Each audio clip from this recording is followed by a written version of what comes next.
Welcome back, team, to the National Collegiate Rugby All-Star Women's Sevens Championship. That's a mouthful and a half, where we've got Great Waters here to take on the Lone Star All-Stars. On your right, it's going to be the Lone Star in the light blue. On the left is going to be Great Waters in dark blue.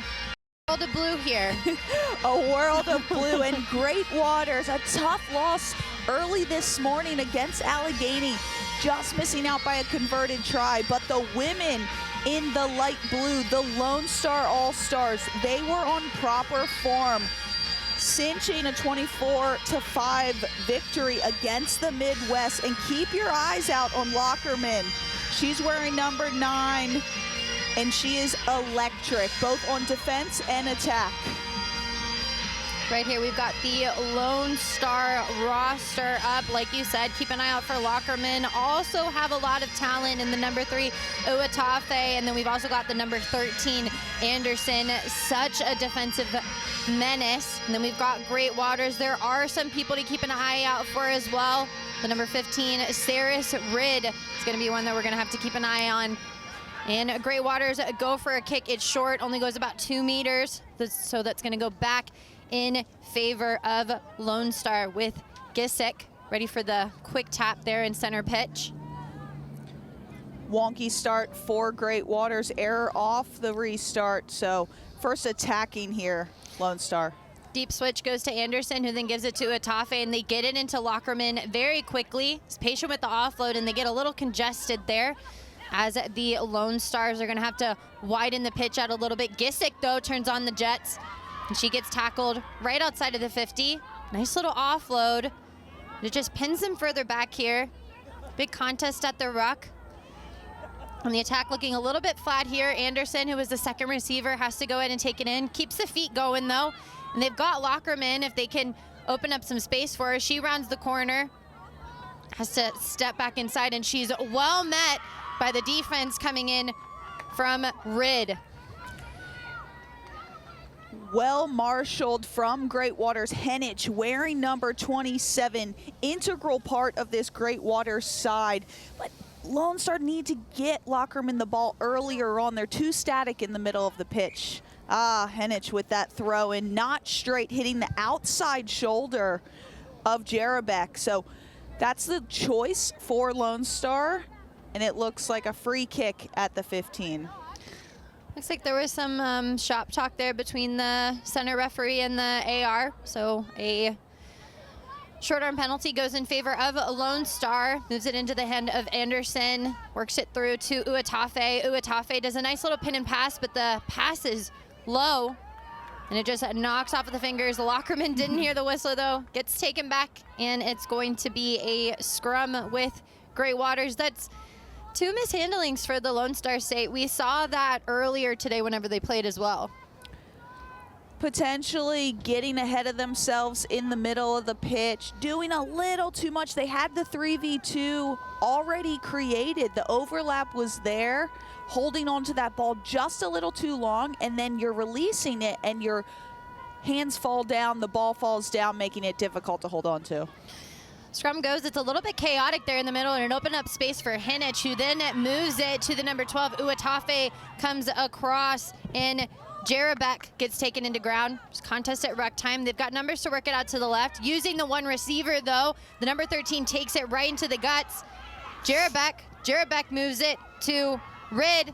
Rid's got space to burn as she moves it to Tursinovic, but Uatafe puts on a hit and a half. Anderson has to come around, and then there's space on the outside there.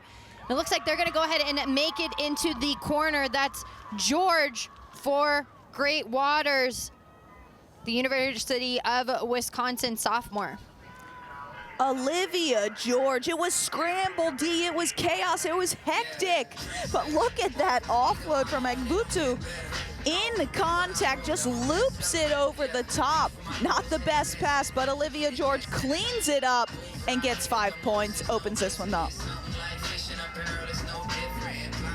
Conversion is going to be no good for Great Waters, so that's going to bring us 5-0. The team in the dark blue on top. Great Waters making use out of that knock-on we saw from Lone Star earlier on. They had the scrum and they worked their way down the pitch. It wasn't the cleanest rugby, but they made it happen. Ball goes up and it hits center pitch, hits the ground a couple of times and then finds its way into the hand. It comes off of the boot of Gisick. And a referee says that it was a mishandling there, so that's going to give a scrum that's going to go for Great Waters. And the bounce of the ball does not seem to be in favor of the Lone Star. That initial knock came off the boot, but then as she tries to regather it on the deck, slips forward. So Great Waters here will have the put in the feet of the scrum as they make a substitution. Egbutu taking an early leave off the pitch. Great Waters coached by Rachel Grecki and Derek Wagner. An early substitution there. Comes off of the back of the scrum and finds its way into the hands of Chamberlain. Uatafe comes across, so it makes a big hit.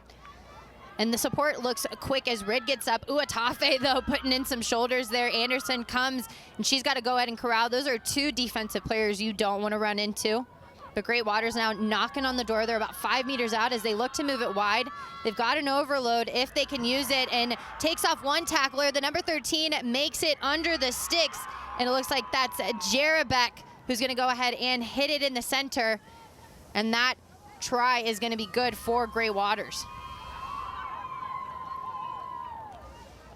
Great Waters just putting a commanding start into this first half, taking it up 10 points to 0. It all started from that scrum, again, off the back of an error from Lone Star. And that results in another 5 points, this time 7 points for Great Waters, converting the try. So have a look at the scrum, Great Waters. Look at the center at the top of the screen for Lone Star. She comes up, she doesn't even acknowledge the woman with the ball. It creates a huge gap for Great Waters to come through. And then they do well, they maintain possession, they're patient, and they have the strength to get over the white line. Ball goes up and right into the hands of Uatafe. Uatafe gives a shoulder check right there at the 40 and somehow gets an offload to Anderson. Anderson still not wanting to go down. Anderson with some friends, Uatafe clears. And then now Lone Star have the numbers to move it out to the left. Lockerman is there waiting, but Gisick gets the ball to hit the deck. Lockerman finally finds it in the hands, and it's a foot race now between her and the number 6. Doing good to maintain it is Dam. A cutback inside, though, on the number 15, Rid and Lockerman. Abby, you talked about her earlier. Lockerman is the hope for this Lone Star side. Leah Lockerman, she had a lot of work to do just then. Her team giving her the ball a little late. She had to use the fend, she had to use some footwork, and of course, that speed and stride that we've come to learn and love this weekend already here in Atlanta. It's a poster. It's right off that left post, and it's through, giving the full 7.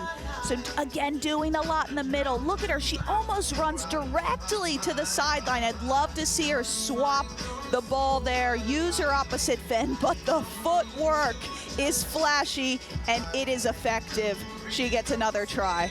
We still have a whole second half coming at you right now. Great Waters on top 12-7.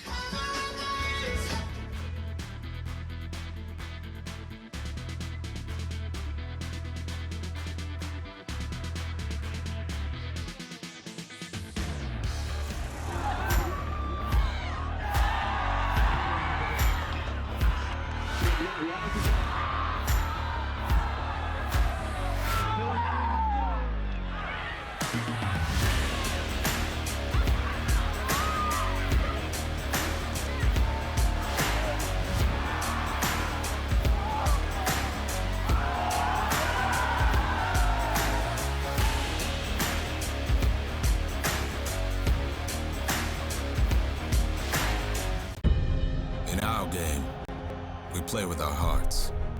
We don't play with sticks, bats, or gloves. We don't wear shoulder pads or helmets. We keep playing when it hurts. And we leave everything on the field. What we wear must be built for our game.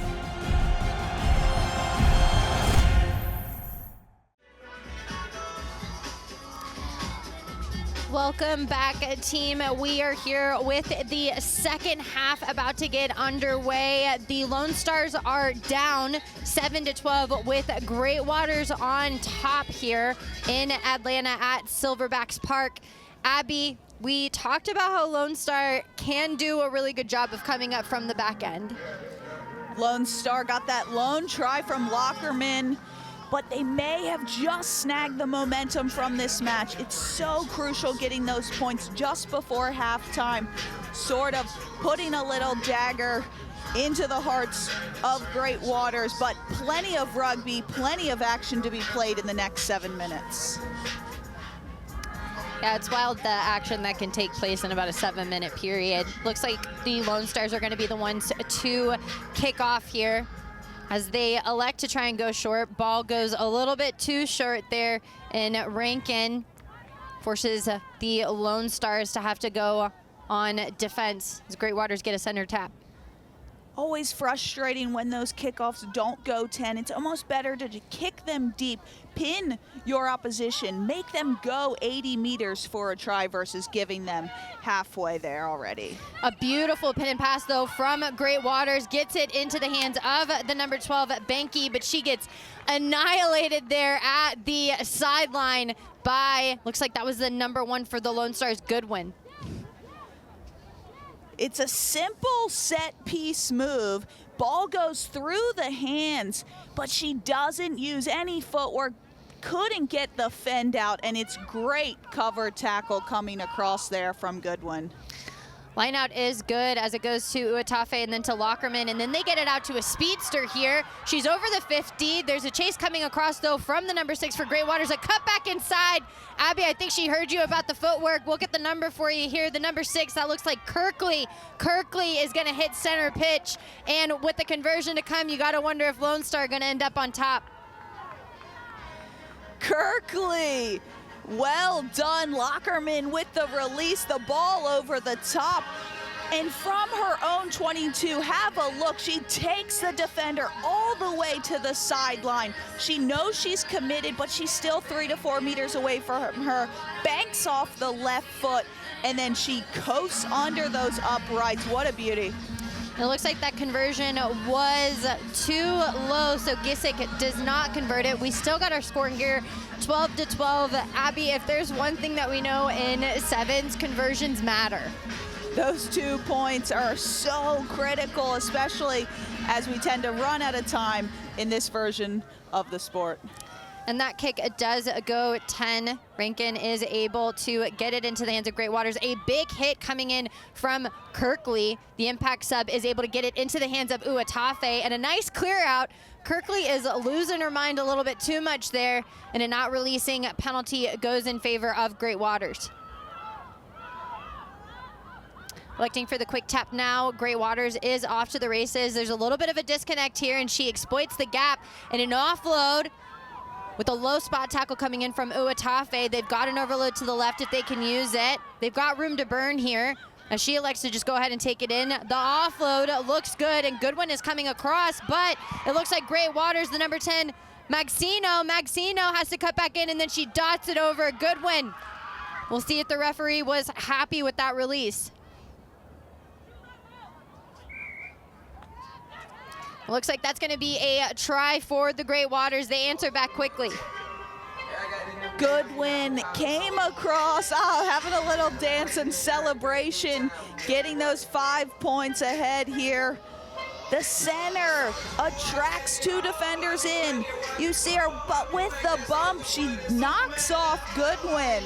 Samantha Maxino, and then has the awareness to pop up to her feet, scoop up the ball, put it down in the try zone. So Jarabek's conversion is short. Our score is still at 17-12. We've got a little over 3 minutes left to play in this second half for the All-Star pool play. We see even a referee knows about the Soldier Boy. I mean, in this day and age, who doesn't? She might be dating herself with these kids hitting that dance move, but we'll let it slide because I'm probably in the same age bracket. I'm just really glad that they don't have cameras up here. We would really show our age, I feel like, if we were to Bring get them on. Love a camera. But let's go back to the footy for now as Great Waters kick it off.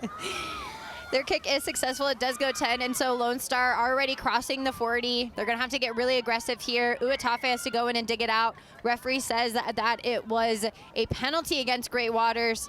So now they're going to slow it down and wait for the support. Gissett gives a tap, moves it into the hands of Lockerman, who's there waiting pretty flat-footed and tries to move it into the hands of Kirkley. She does, and this defense looks a lot more promising from Dam.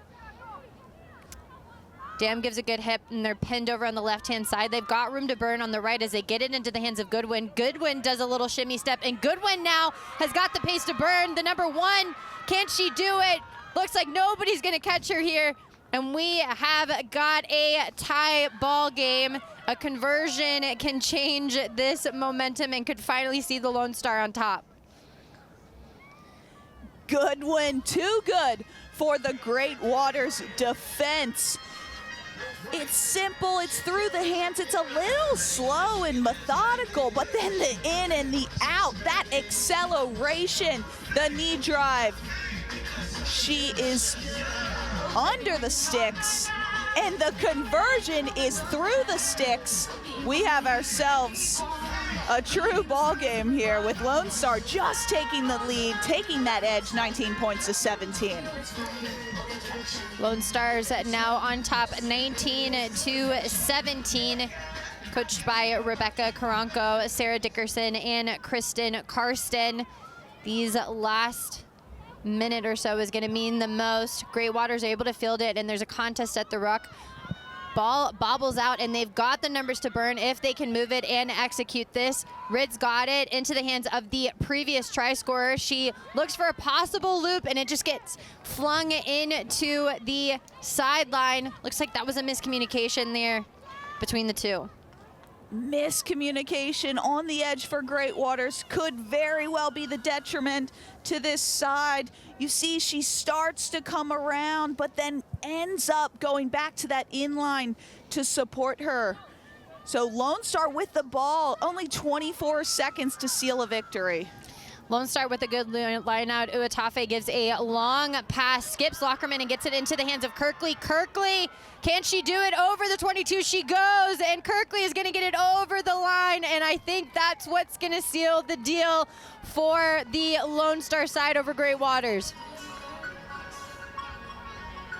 Uatafe with the miss pass. The bounce of the ball is kind. Kirkley is able to hold on to that ball on the left side, just skirts the edge of the Great Waters defense, gets herself a double, gets her team a double victory on the day.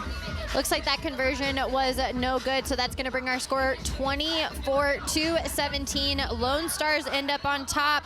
We still have a lot more All-Stars coming at ya, as it looks like that game is going to go ahead and be called. It's going to go in favor of the Lone Stars.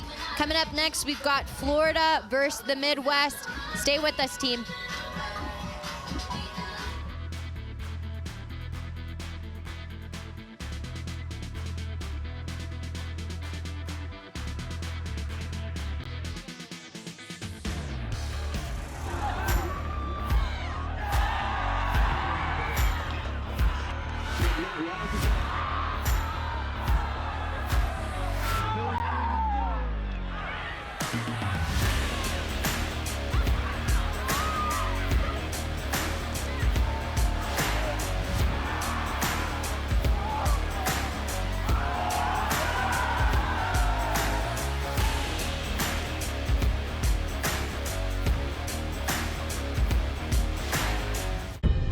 In our game, we play with our hearts. We don't play with sticks, bats, or gloves. We don't wear shoulder pads or helmets. We keep playing when it hurts. And we leave everything on the field. What we wear must be built for our game. Let's get ready. Major League Rugby is now. This is the moment we waited for. Everything you want is right here. We gon' give them what they came for. We gon' take it up from last year. The Rugby Network is giving you all the free MLR content you want, live and on demand. Never miss a hit, never miss a try, never miss your team. MLR on TRN. Never miss a match.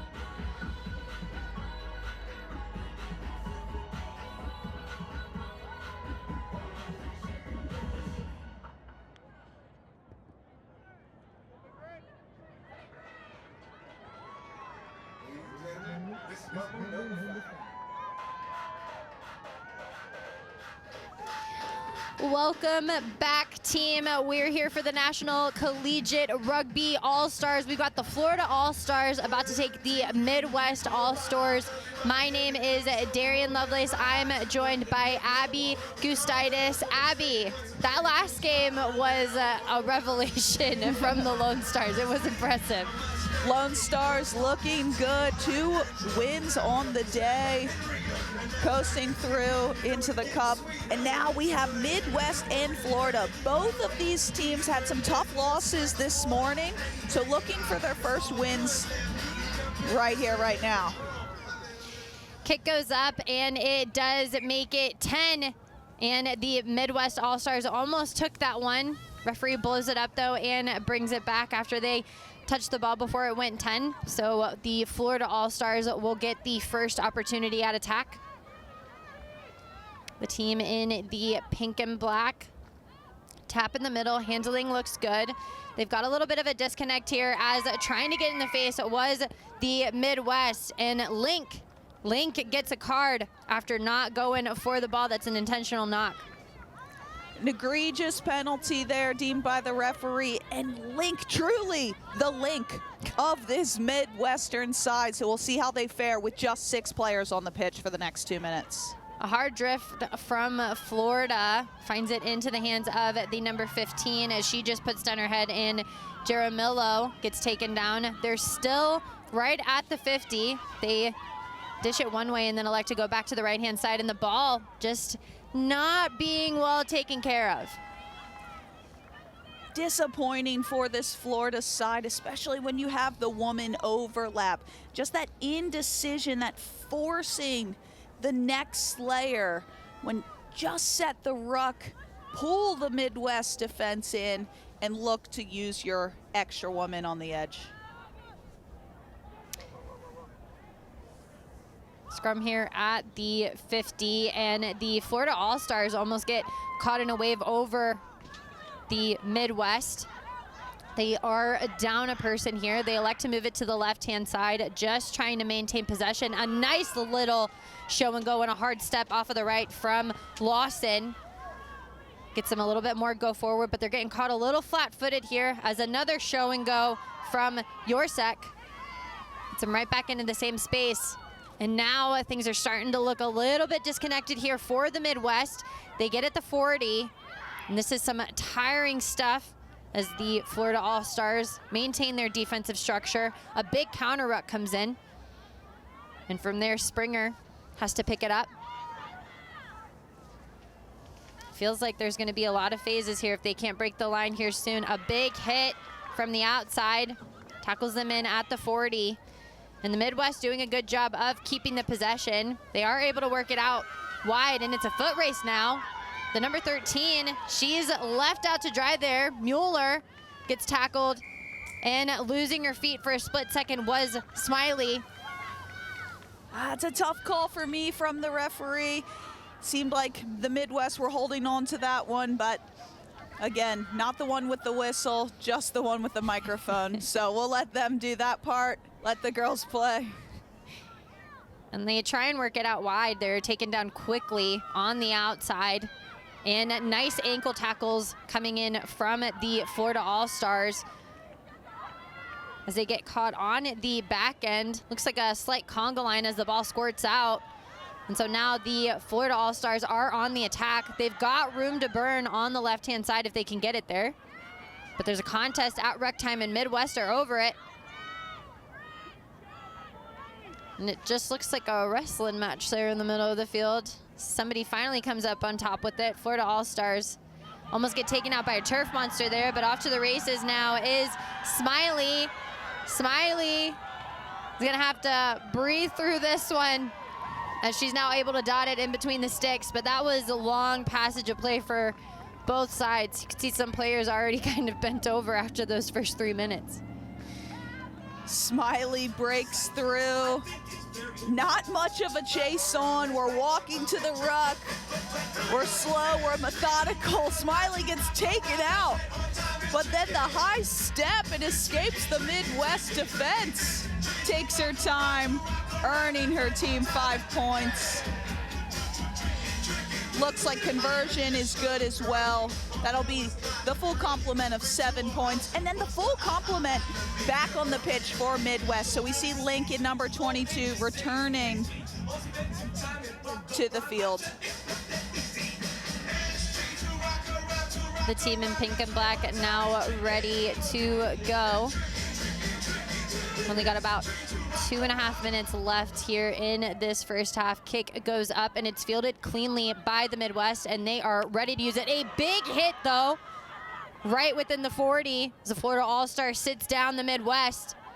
Now they're gonna have to regather here. Breaking through a couple of tackles though is Yorsek, and she offloads it to Hastings. Hastings finding a lot of speed there as now they're well within the 40. Yorsek moves it to Lawson. Lawson uses a little bit of footwork there, gets through one, gets through another, offloads it. And this is looking a lot more well connected for the side in green. Contest at the ruck is putting them under a lot of pressure here as Mueller moves it to the outside. Is able to put herself in a position to get the offload. And a beautiful offload back inside to Link. The yellow card gives a fend, and she's gonna get under the sticks for her first try. And that's how you make up for taking 2 minutes out in the bin. Link says, sorry team, left you hanging for the last 2 minutes, but I promise I will make up for it. And she certainly does, but boom, put on her back. What a shot that was from Florida. No shyness in the contact zone, but then Link bringing Midwest back into this. Unfortunately, conversion is not good, so score will remain 7 points to 5, just to the difference for the Florida team. 5-7 and less than a minute to go as the Midwest is set to kick off. Kick goes up and bounces in the middle. The Florida All-Stars are able to gather it cleanly. Nice little show and go from the All-Star, and they do have an overload to the left-hand side, electing to go ahead and take it into contact with an offload. Might get the party started here as stripping down the sideline is Brannon. Brannon gives a friend of her own. Can she get over the line? Brannon is gonna go ahead and dot it down over on the far left side. And the Florida All-Stars might get the last answer of the half. Brannon picks the ball up, dishes it off to her teammate, and then puts herself right back in a great position to receive the offload. It's a 1v1 battle, but the right-hand fend of Brannon, too big is Brannon, and too quick. She gets over the line and extends the lead for the Florida side. Ball goes up. Looks like it is short, so our score is going to stay 5-12 with your Florida All-Stars on top. Looks like we're gonna go to half on that note. We'll be right back.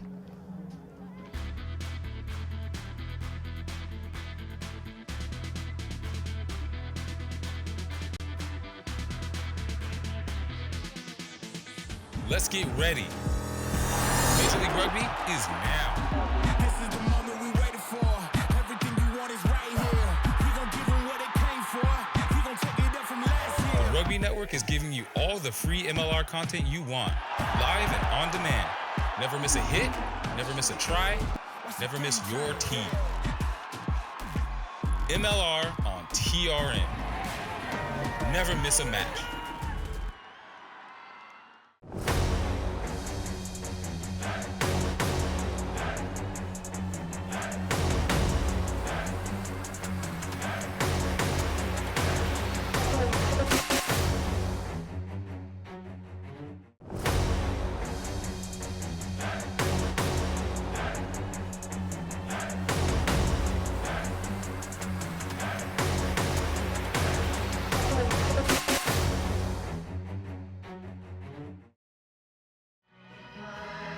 Welcome back, team. The Florida All-Stars have their fans in the stands, and they also have the lead over Midwest 12-5 here at the National Collegiate Rugby All-Star Competition.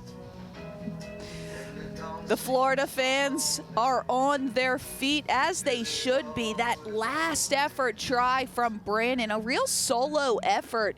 She ran about 60 meters, used some physicality.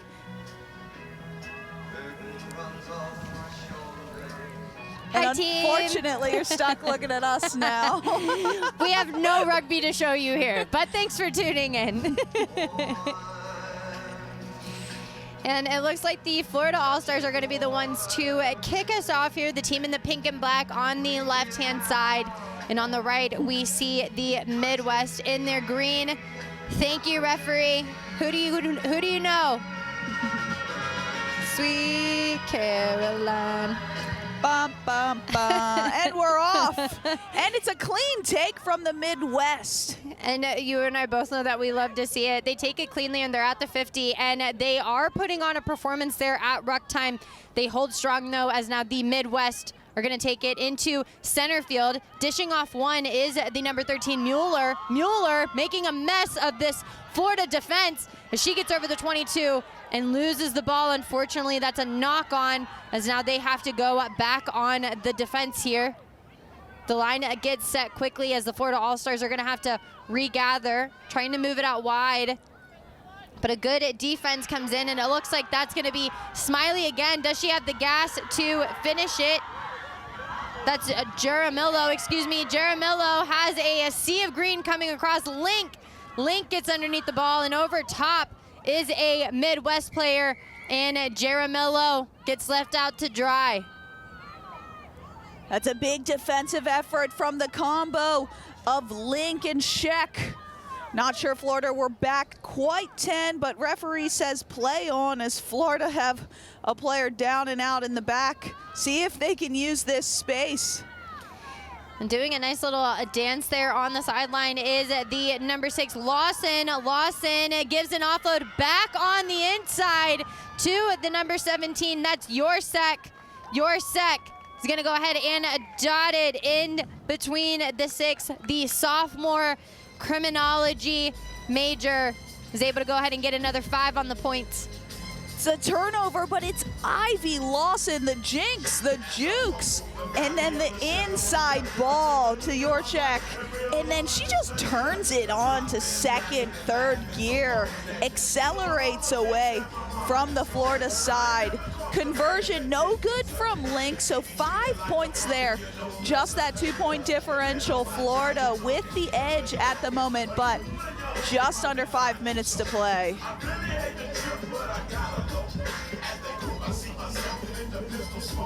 We would just like to thank our DJ of the day, because when I tell you he has been slaying, I mean slayed on the playlist. Midwest goes ahead and gives one up to the top, and it finds its way into the hands of the Florida All-Stars, who get over the 50 and also find their way into no man's land. They get tackled out of bounds, so it's going to be a line out going back for the Midwest All-Stars.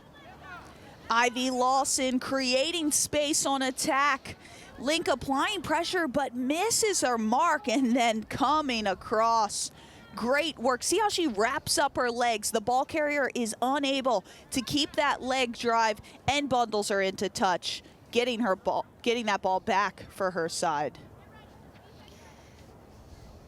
All-Stars are set to contest this lineup. They don't go up yet as Czech gets it and then gives it back to Link. They've got to realign though as the ball gets bobbled once Annie gets hit down. Looks like he's gonna have to give the same punishment as we see the number 10 for the Florida All-Stars, Rosenblum, go ahead and take a seat. And the Midwest will quick tap. They've got an overload there, choosing to take it right into the guts. They turn it over instantly. And it looks like that ball might have gone forward there for the Florida All-Stars. But whenever you've got an overload and you are only down by 2 points, is it that important to go that quickly? It may be important to go quickly, but definitely not up the middle away from your entire team. When you have heaps of space, get it to the edge. Make those 6 players work on overtime to defend you. Most likely you're going to find space on that pitch. So a little reprieve there from Midwest. In a good attacking position here. They've got their backs split. They elect to go to the right-hand side. Link gives a dummy of her own, and then it gives a one-arm pass as the Florida All-Stars might have gotten caught a little high there from Crater. Link goes ahead and gives a quick tap of her own. A nice, good pass finds its way into the chaotic mess of the defense of the Florida All-Stars. And can they end up with the ball? They do somehow, but illegally. Another long arm penalty. The Florida discipline being an issue and allowing Midwest to march up the field. And now they find the space. Now they use the width. And that is another try for Midwest. That is another try for your Czech. It just looked like Florida got kind of caught in the swamp. Looked like they got stuck in the mud there and just weren't able to regather themselves quickly. They are still playing down a man, so there was an overload somewhere. Link finally gets it through the sticks here. So now our score is going to be at 17-12, and the Midwest All-Stars are finally getting their first lead. A lot of fatigue creeping in here as this match comes to a close with just 90 seconds remaining on the clock. A few fresh legs for Florida. I think they need this. They need a little bit of lift. It's so critical for those substitutions to come in and raise the bar. They can't just come in and expect to ride it out and finish. We need an impact. And putting on an impact is the Midwest defense here as they force a knock on there at center field. And what a fend coming in from Czech. She gets it down at the 22. They've got room to burn it out to the right. It goes over the hands of the first receiver, and the second receiver has to clean it up. She does well, though. And they move it to the one-off runner, Link. Link gives a little show and go and then rounds the corner. And then it gives herself, it's almost like an Australian Football League pass off of the back, but that doesn't work here. So that's going to be a knock on. And we're getting close to the final play. You almost wonder if it gets to that point where Link feels she let her team down in the first half going off and thinks she needs to do it all herself. She's such an incredible player, a little bit of a magician for this Midwest side, but she has 6 incredible players around her as well. Just slips forward, a knock on from the ref. So Florida deep in their own 22, but an opportunity to come back, tie this one up with the 5 points.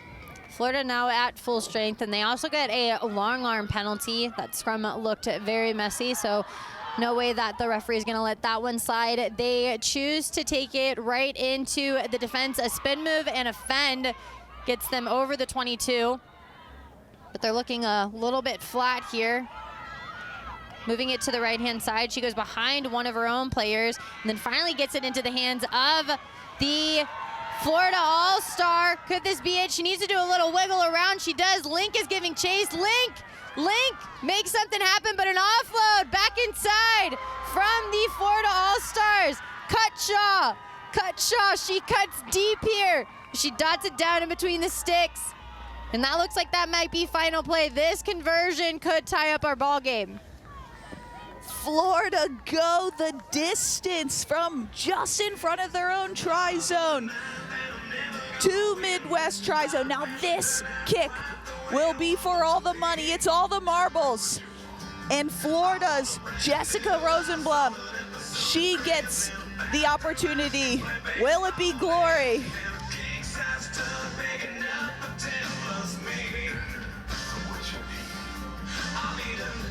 And the flag goes up, the fists go in the air, and that's a Florida victory. It's the Cutshaw try, it's the Rosenblum conversion, and it was a great breakout there. From the initial, a little stutter, Link corrals her, gets her to the deck. The support line from Amelia Cutshaw is second to none. She gets the game-winning try, and Rosenblum with the 2 points seals the deal.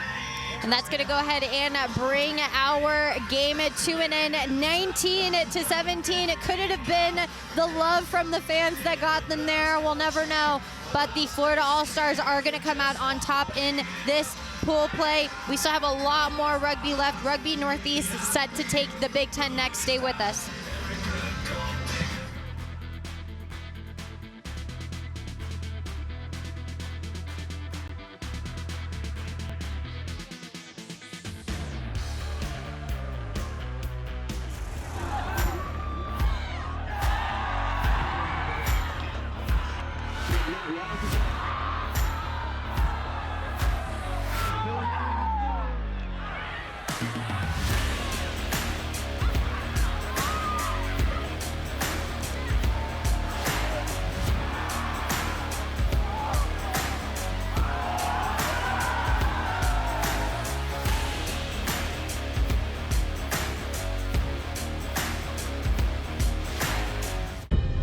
In our game, we play with our hearts. We don't play with sticks, bats, or gloves. We don't wear shoulder pads or helmets. We keep playing when it hurts. And we leave everything on the field. What we wear must be built for our game. Let's get ready. Major League Rugby is now. This is the moment we waited for.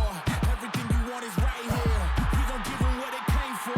We gon' take it up from last year. The Rugby Network is giving you all the free MLR content you want, live and on demand. Never miss a hit, never miss a try, never miss your team. MLR on TRN. Never miss a match.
Welcome back to Atlanta, Georgia, Silverbacks Park, National Collegiate Rugby's Collegiate Rugby All-Stars.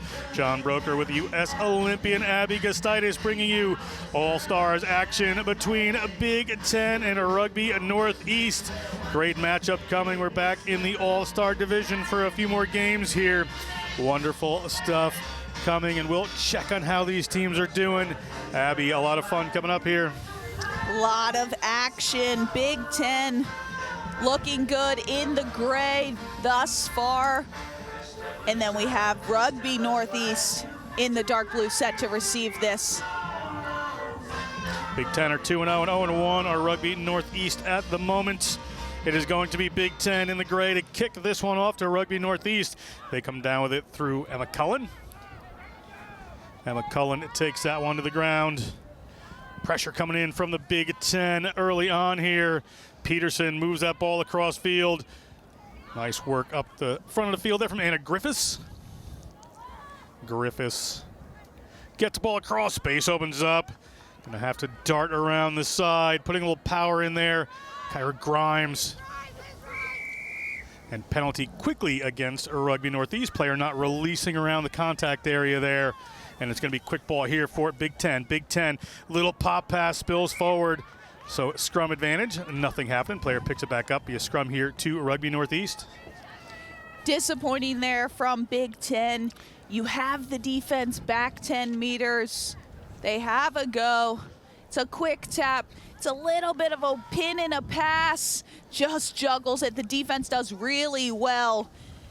That's Kira Grimes for Rugby Northeast. She actually slides off the tackle and gets her second. Griffiths there, the senior from UConn, puts the ball out to the speedster there. Rugby Northeast.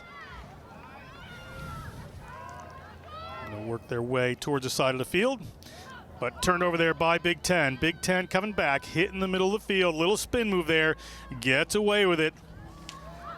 That was Elizabeth Jewell. Rolled into touch our Big Ten. So we're going to come back. It's going to be a line out here for Rugby Northeast. Something we're seeing a lot today is going into touch. Ball goes over the head there of Mia Blocker and then bundled into touch. It's a good defensive effort from Anna Griffiths, but inexperience shown from the Big Ten side. They have to jam back in order to preserve that possession. Looks like a free kick here awarded to Rugby. Oh, she's swapping the arm. Free kick here to Big Ten. And they may be electing for a scrum. Referee saying nope. Yeah, get referee back 10.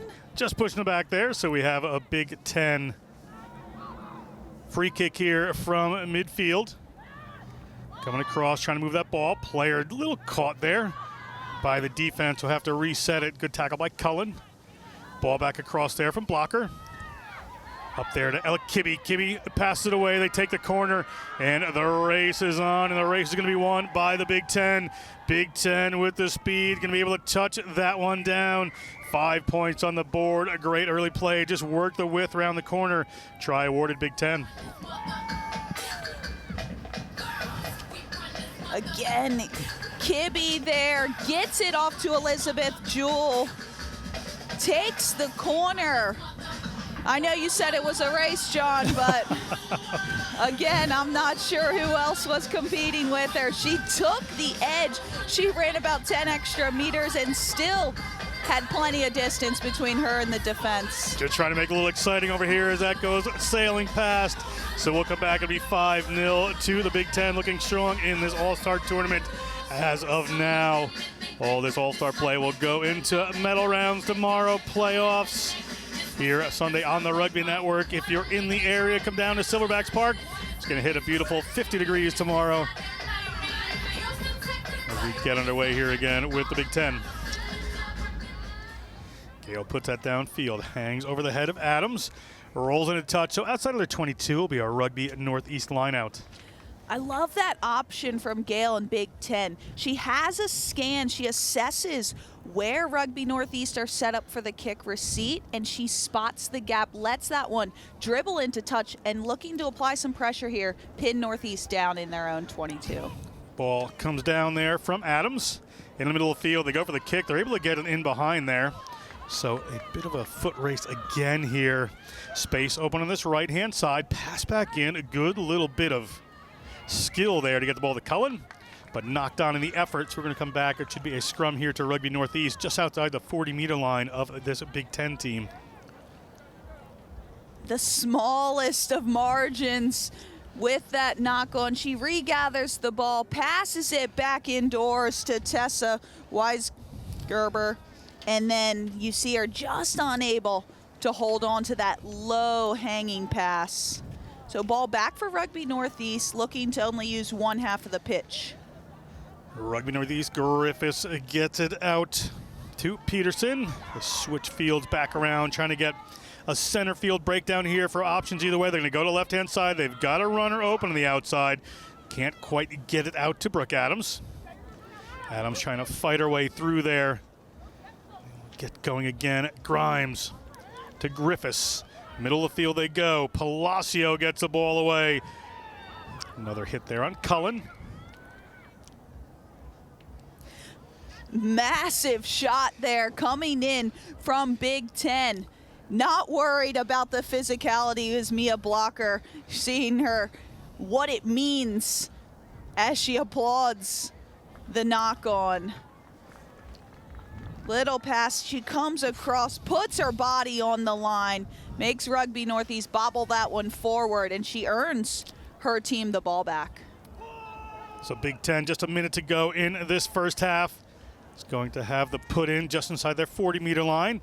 Got a unique formation back here. It's a bit of a triangle, so they're trying to wrap some people around. Player might want to straighten up. We're going to look for the corner. Handoff coming right there from the Big Ten. That's Bailey Barton. Bailey Barton gets the ball to Ella Kibbe. Kibbe goes to the ground, doesn't see support, and has the wherewithal and presence of mind. Put the ball down and get back up again. They got runners across the field, but that one slips.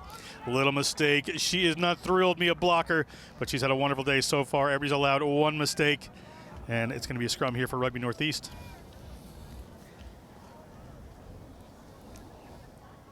Secures the breakdown. It's a little slow, and then it's a pretty average pass from the 9 to the 10. It does hit her hands. She should hold on to that one, but fatigue starting to set in. We're right here in the closing seconds of this first half. And just 5-0. Ball comes straight out of the scrum there.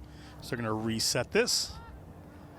Opportunity for Rugby Northeast to tie this up or possibly take a lead. Most likely the last opportunity of this half. Little last-minute substitution coming in here for the hooker position for Rugby Northeast. And again, different style backline setup here. Looking to get Bishat Dunner ball in hand because this player has some speed. Intelligent line around the back there from Bishat Dunner. Big Ten coming in over that ball. She couldn't find all the room she wanted, but got great momentum for Rugby Northeast. So Rugby Northeast now through Cullen. Cullen gets to the 22. Big Ten trying to drive her over the line and does. Referee looks at the watch. That's going to be the end of the first half. Good effort there at the end by Rugby Northeast. But we're going to step aside 5-0 to Big Ten. We'll be right back.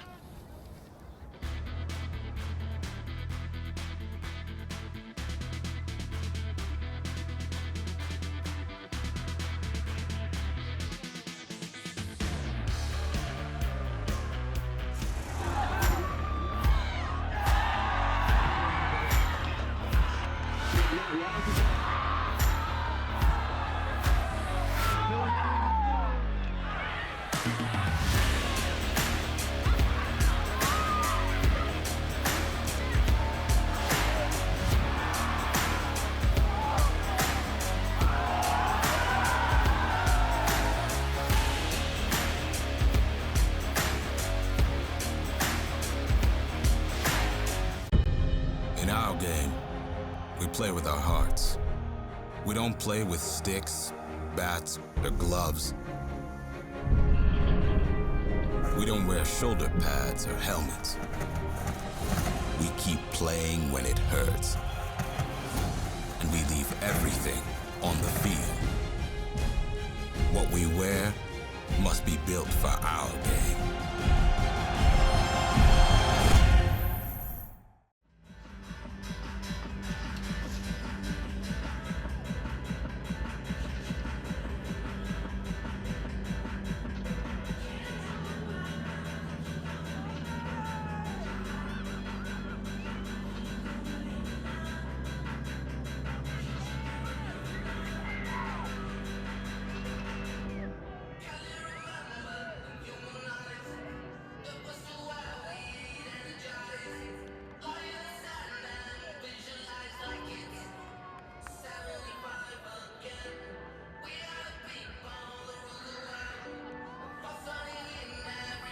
We are back for the second half. It is a tight one. Rugby Northeast trails Big Ten 5-0. John Broker, Abby Gustitis bringing the second half. Abby, it seemed like more Big Ten possession and a little bit more continuity, but it's just 5 points in it, so Rugby Northeast, everything to play for here. I thought Big Ten's defense was instrumental in that first half. Very key to the 0 points that Rugby Northeast have, in fact. Rugby Northeast in the blue will be kicking off to Big Ten in the gray. See what the coaches' messages were and if they resonated as the ball goes over the head. A nice little start there from Rugby Northeast, but into the hands of Big Ten. Big Ten ball gets spilled forward, it looked like, but it's come back. So we have a scrum advantage here to Rugby Northeast. They move the ball across. Griffiths gets it in the middle of the field and gets it back. Does that space open up? Closes down with 2 players, but beautiful little offload there into the hands of Bishat Dunner. Bishat Dunner gets inside the 22. They're a little bit jammed up in the middle of the field, so they get the ball to Julia Fields. Fields works her way about 5 meters out. Number of this Rugby Northeast players in that area. Bishat Dunner looks one way, shoots back the other, slips out of a tackle, dives for the line, touches it down. We are tied up here, Rugby Northeast. Great try from Courtney Bishat Dunner, the senior from Northeastern. Well, it was only a matter of time before that woman found the try zone, but Fields just barreling through the Big Ten defense, putting some heat on that ruck, and then the left foot step, the strength, the balance, the dive. And Bishat Dunner is in for 5 and ties this ball game up for her squad. Kick to come here. This would be an important couple of points for Rugby Northeast. From a bit of an angle, those can just push in front of the post. So we'll come back. It's going to be all tied up. Rugby Northeast with the restarts. Something I'd love to see from both of these teams is just let the ball do a little more work. The players, they get too close to the defense. They put a lot of unforced pressure on their skill set. Let the ball fly. Little knuckleball hasn't gone 10, but it has touched a Big Ten player right there, so it is live. Rugby Northeast gets that one back. A little trickery or a little mistake ends up working in their favor as Alexandra Peterson takes it into contact.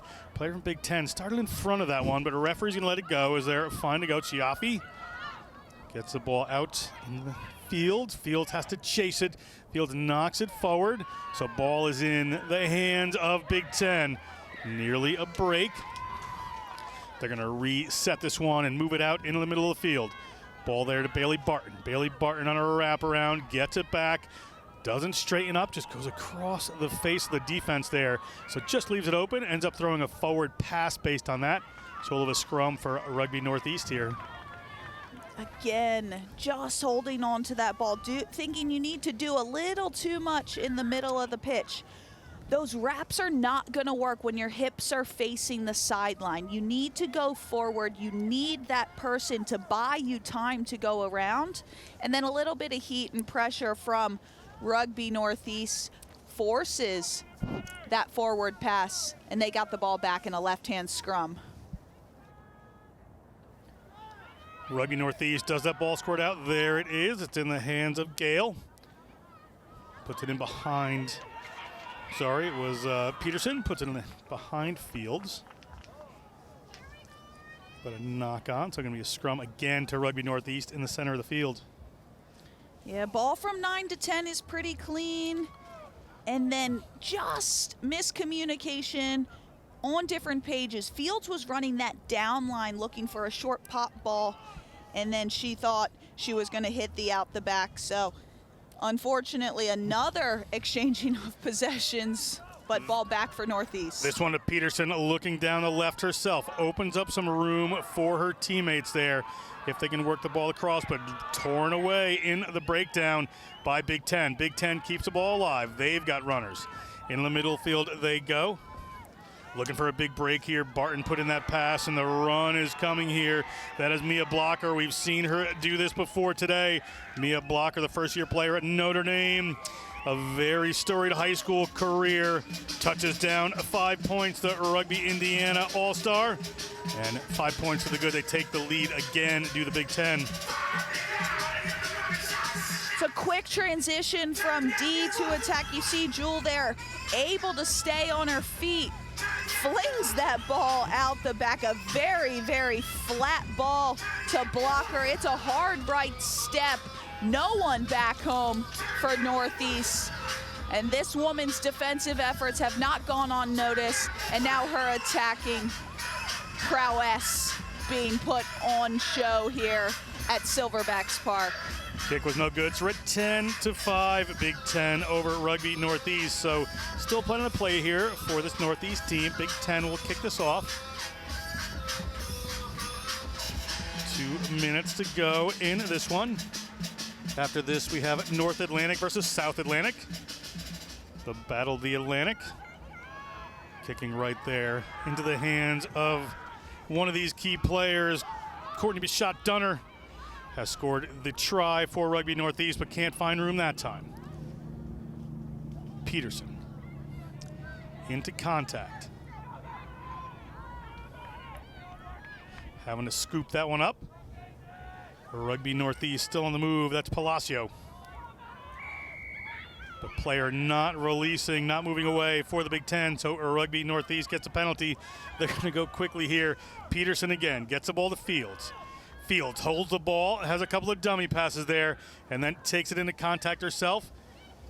Are they going to be able to regather that one? She puts it on the ground, gets back up, good to go. So well done by her. Could have possibly released another player. Ball goes in behind Palacio. Referee says players are offside, so penalty here for Rugby Northeast. Just not quite at last foot. Big Ten's ill discipline creeping in, creating opportunity for Northeast to stay in this match. Yeah, Peterson gets that one to Palacio. She is strong. A little cut back in, and the ball is a touchdown. Rebecca Chiaffi puts that one down. Chiaffi gets 5 points. A junior at UMass, mechanical engineering major. 5 points here in Atlanta. Kick to come. It's a quick tap. She looks to her left. No one really wanting it. Cutting back is Palacio, but then the little offload ball back in two hands, the reach, and she's got that ball just over the white line. A little round of applause from our sideline viewers, but it's Chiaffi with 5. We are right at time here, so is there time for another restart? The referee certainly seems to think so. We might have a draw here. Rugby Northeast will be kicking this one off.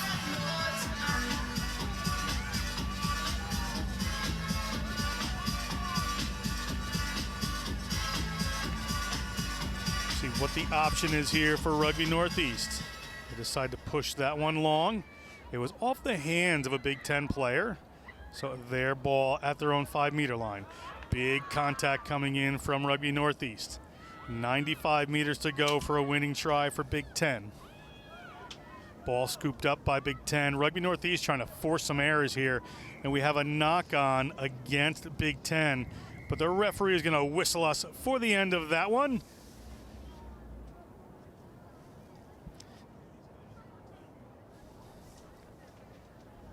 The referee has not whistled for the end of the game.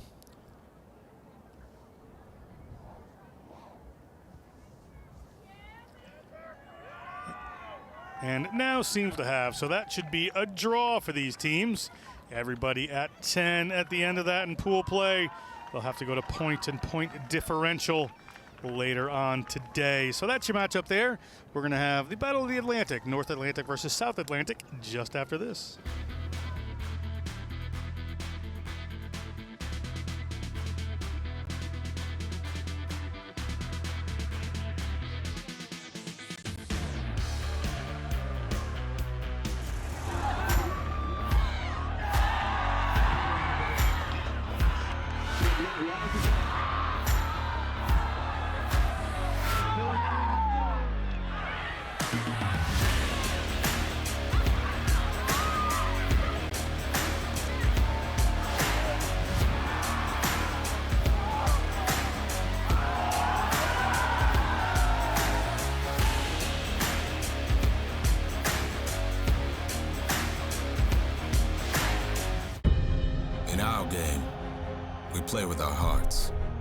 We don't play with sticks, bats, or gloves.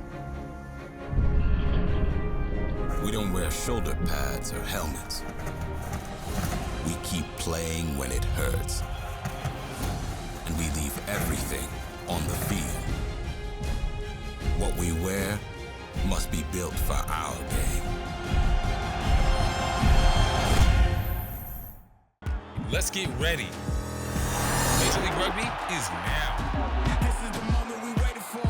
Everything you want is right here. We gon' give them what they came for. We gon' take it up from last year. The Rugby Network is giving you all the free MLR content you want, live and on demand. Never miss a hit, never miss a try, never miss your team. MLR on TRN. Never miss a match.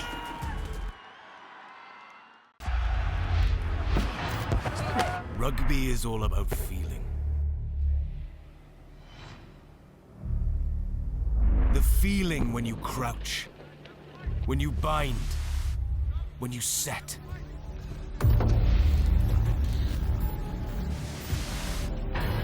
The feeling when you go into that first defender.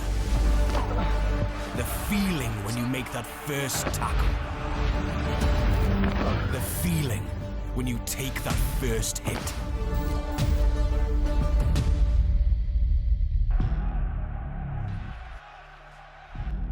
We are that feeling.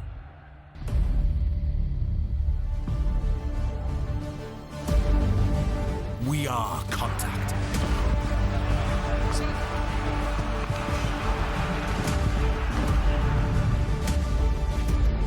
We are Rhino.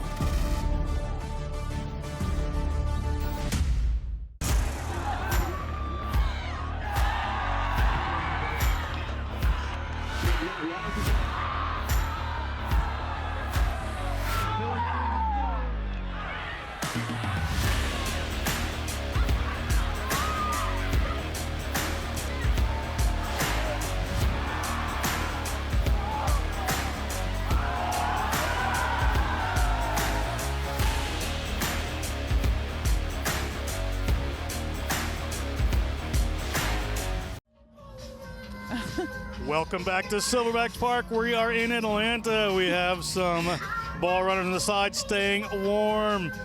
It is North Atlantic in white, getting ready to take on South Atlantic in blue and pink. As we Who could that be, Yeah. John Broker? that's somebody keeping warm in the broadcast booth over here. So there's no I'm gonna have a word with the cameraman after this. a little bit of an issue there. You gotta let us know when this is gonna happen. But we're gonna have North Atlantic versus South Atlantic here in the All-Star Division, and proof that Abby Gustaitis, great dancer, a good rugby player, great rugby player, and great announcer as well. So she can do it all. It's gonna be North Atlantic kicking off to South Atlantic. North Atlantic is in white, South Atlantic in the black and pink. Just waiting for a referee here. We're running a little ahead of schedule, so referees may just be holding off for a second. Players are ready to play. Players are finally warmed up. We see the roster of the North Atlantic All-Star. They had a good victory earlier on against Upstate New York. Ready to take on their more southern mates Yes. against the South Atlantic here. Now they're 1-1 on the day. A good victory against the Northeast, but then a big loss to the Big Ten. So looking to right that wrong from earlier on.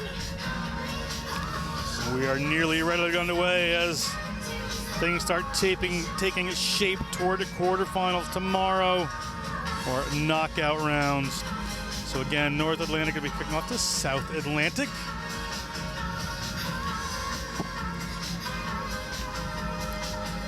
The referee set to get us underway here at Silverbacks Park. All this action on the Rugby Network. North Atlantic All-Stars put that one down to South Atlantic, and an early knock on there off the kick. Looked like that player from South Atlantic, Glover, wanted to just hit the Jets run in there. Had thoughts about that ball, but knocked it on. She saw that try zone from 80 meters away, went full steam ahead, but right off the chest. And what a position for this North Atlantic side to be in straight off the cuff. Just to your right from the screen here is an open piece of property, but they're not going to be able to get out there. Chow is going to take that one to the ground. A little pick around the outside here for Breeby, and Breeby is looking at the line. Can't she stretch to it? She certainly cannot as she knocks it on in the action there. Elizabeth Breeby, the junior from Burlington, Mass, goes to University of New Hampshire, just knocked that one on just about in the try zone. Picks it up. Good right foot step. Beats a defender. But then the last-ditch effort from South Atlantic pays dividends. And they have that ball back just on their own 5. They are deep in their own zone here, so we'll see where they go. It's been taken away by North Atlantic, but it comes out the back there for Glover. Glover goes to ground. They're going to have to work from deep inside their 22. North Atlantic defense able to get set up.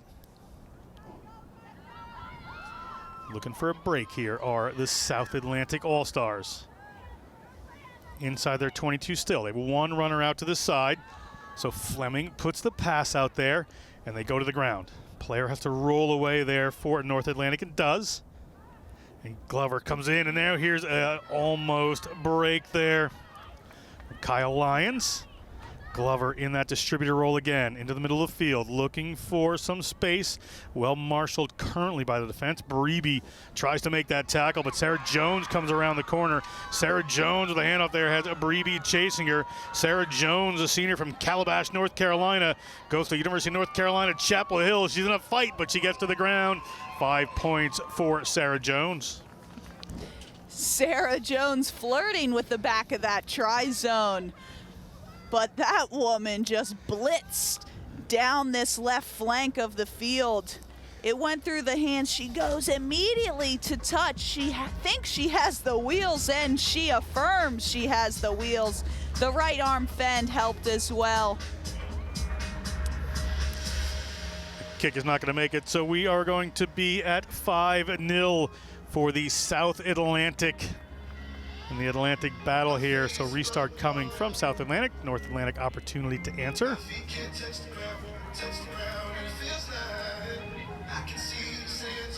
5 points to 0, South Atlantic. Both teams playing a little congested right now. Narrow passageways, maybe just spread out. It's nice and sunny here, nice and warm now. North Atlantic takes that one through Pasquarello. Middle of the field they go. A little pass. A player gets caught up. The offload there to Breeby. Breeby just had the chase against Sarah Jones. Now gets hunted down, but penalty as she does not release.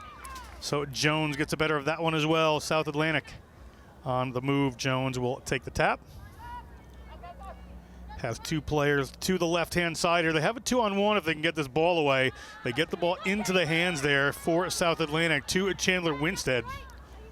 Winstead to ground. Player can't really roll away from North Atlantic, so a referee's going to let that go in the hands of Glover. Shaw Glover gets the ball to Crenshaw. Crenshaw gets the ball to Kaya Lyons. Kaya Lyons fights her way about 10 meters out. Finally tackled, has to recycle that one.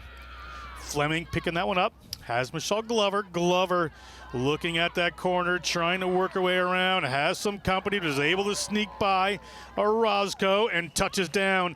Michelle Glover gets 5 points here.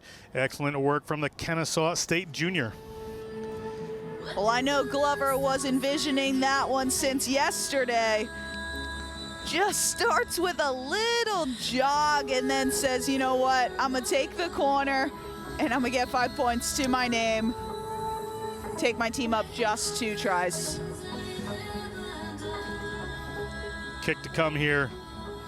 Not going to hit with that one, so it is 10-0. South Atlantic leads North Atlantic with restart to come. About 2 minutes to go in this first half. Slowly making their way back. I think our viewers, if you're not used to this version of the sport, it is exhausting out there. Just 7 players on each side to defend and attack this full pitch. North Atlantic tries to break right up the middle and does. The foot race is on here. Gudinas is headed towards the line, but is hauled down eventually by Ashton Kelly. Ball is picked up by one of her teammates there. That's Olivia Chow. Olivia Chow, about 6 meters out, the junior from University of New Hampshire. It's knocked on in the contact, so we're going to come back for a scrum here, about 7 meters out. Great work there by Ashton Kelly to get back on that tackle. The never say die attitude of this South Atlantic side is really coming alive here. The scramble D. Look, there are 6 pink jerseys right there, and there's the 7th. Everyone fighting back, no one giving up. That's the kind of attitude you want to see in your players. Waiting for a change here from South Atlantic. Under a minute to go in this first half. All-star action here at Silverbacks Park.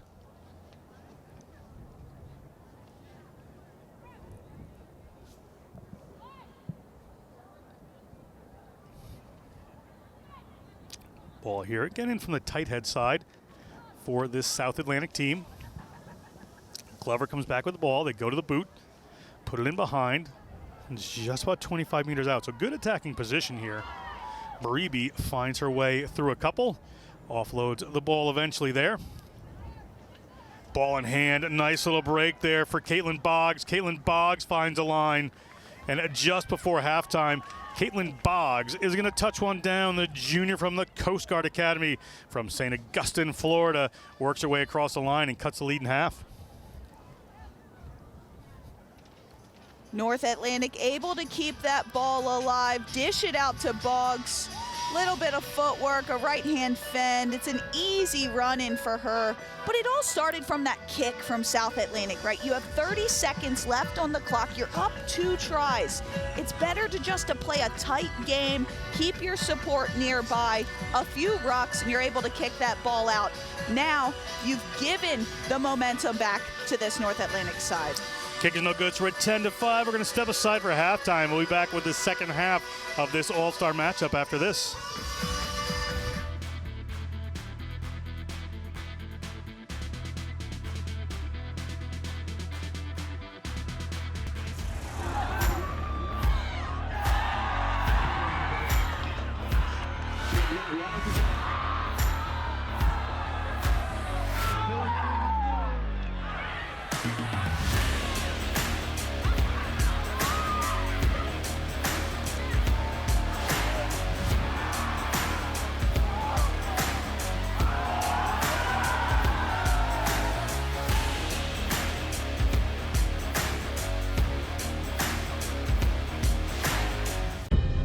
In our game, we play with our hearts. We don't play with sticks, bats, or gloves. We don't wear shoulder pads or helmets. We keep playing when it hurts. And we leave everything on the field. What we wear must be built for our game.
Welcome back. It is another tight one, and conversion kicks continue to be important.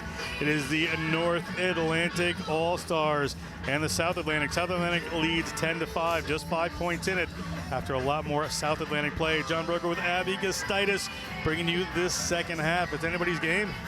anyone's game, and if you are that South Atlantic side, you need to pull back, get this ball back, shift the momentum back in your favor after that last-minute try from the North Atlantic. North Atlantic here in white. That's Chow taking that one in, the nursing student. Ball up quickly there from Nichols. Nichols gets it to Pasquarello. A little tight at their own 40-meter line. Player in and over there, got there quick enough, so it is South Atlantic ball. They're going to change field. Nice work there. Good from Kaya Lyons. Kaya Lyons puts that one up in the air. Did it go forward? It did indeed. Kaya Lyons, a sophomore from James Madison, pushes that one forward. It's going to be a scrum here for North Atlantic. 50-50 offload, but Lyons is a real athlete. She's out there making her presence known.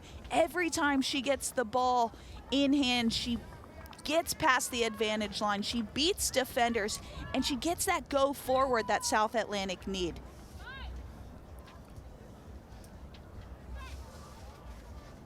North Atlantic. A little handoff here, a little fend. There's the offload. See if this player can power around the corner, and not going to get there on the first attempt, but penalized. Player had to be off the ground when they made that tackle, so opportunity here for North Atlantic. They will go quick. Good step through for North Atlantic. Ball gets to Boggs. High tackle this time. South Atlantic getting themselves in a little bit of trouble here with penalties as Caitlin Boggs takes it straight into the heart of the defense. She saw a little space there. Did the Coast Guard Academy player. They're going to come off to this right-hand side. Off they go. The ball is in the hands of Breeby. Breeby's been in here before. Breeby heads towards the center to make the kick a little easier. And we are all tied up as Breeby touches this one down. Great work, North Atlantic. Try awarded. We are tied up. Moving the ball through the hands, North Atlantic with 2 unanswered tries. But what I love is that subtle bit of movement from Breeby on the edge. She looks up and she gets outside of her defender to make the finishing easier. She no longer needs that physicality. She just backs her pace once she gets the ball in hand after a little acceleration. It looks like the conversion is no good, so we are all tied up here. 10 points apiece, thanks to that try from Breeby. Everything to play for. Our last game ended in a draw. Both these teams won't want this one too, of course. Kickoff coming here from Chow.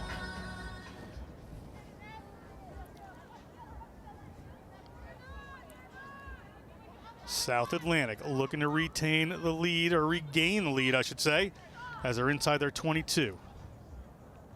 Runners in either direction.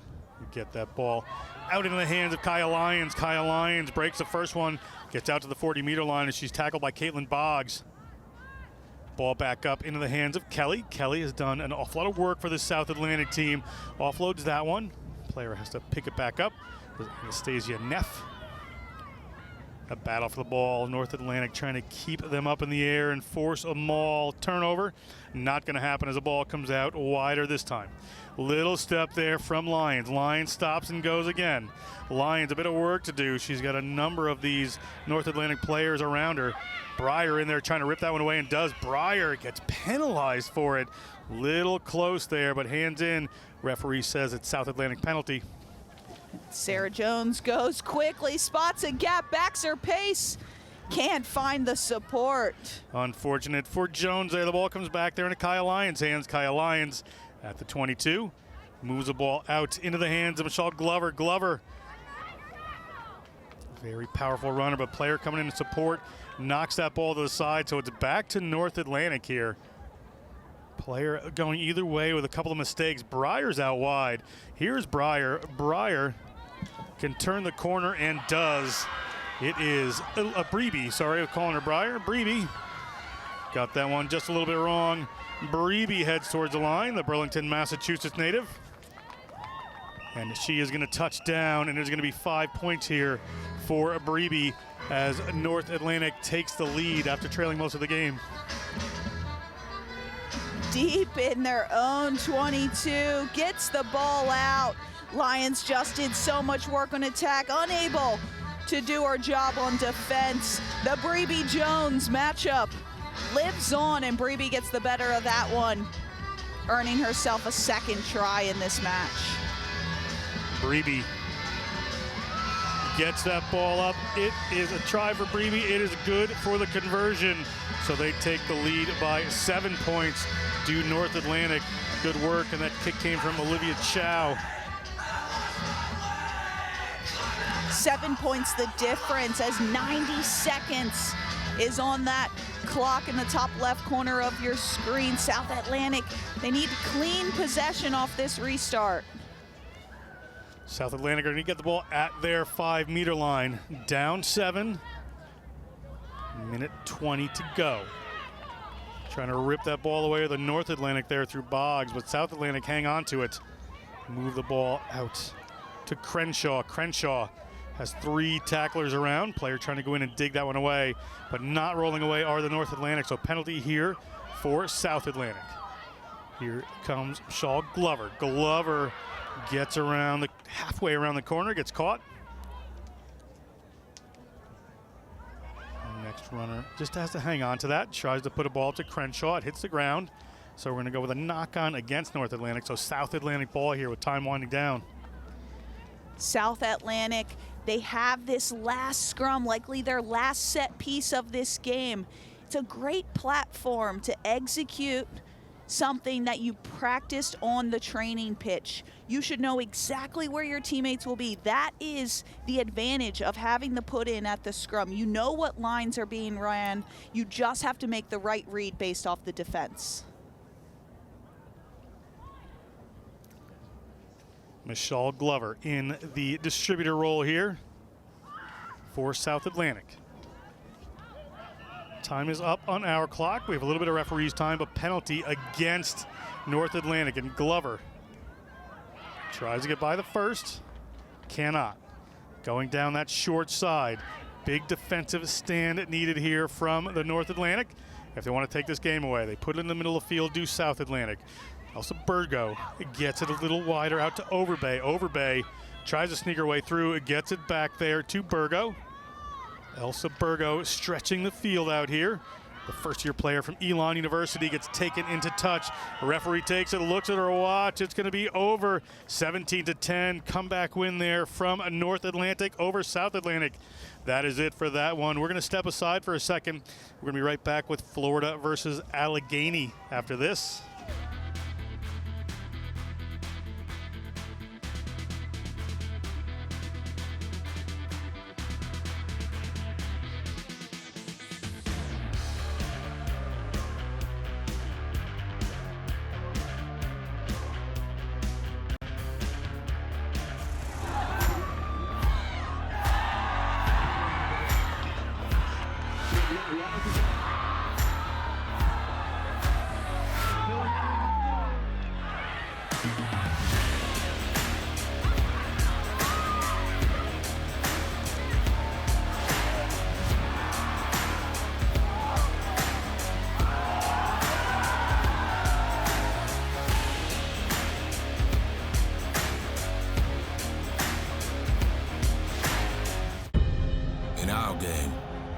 Play with our hearts. We don't play with sticks, bats, or gloves. We don't wear shoulder pads or helmets. We keep playing when it hurts. And we leave everything on the field. What we wear must be built for our game. Let's get ready. Major League Rugby is now. This is the moment we waited for. Everything you want is right here. We gon' give them what they came for. We gon' take it up from last year. The Rugby Network is giving you all the free MLR content you want, live and on demand. Never miss a hit, never miss a try, never miss your team. MLR on TRN. Never miss a match.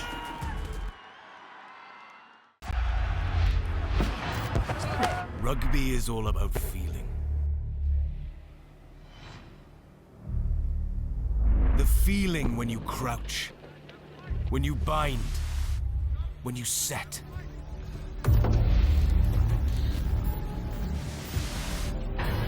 The feeling when you go into that first defender. The feeling when you make that first tackle. The feeling when you take that first hit.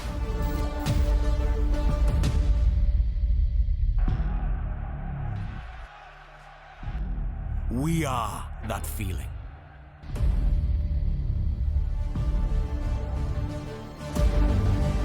We are contact.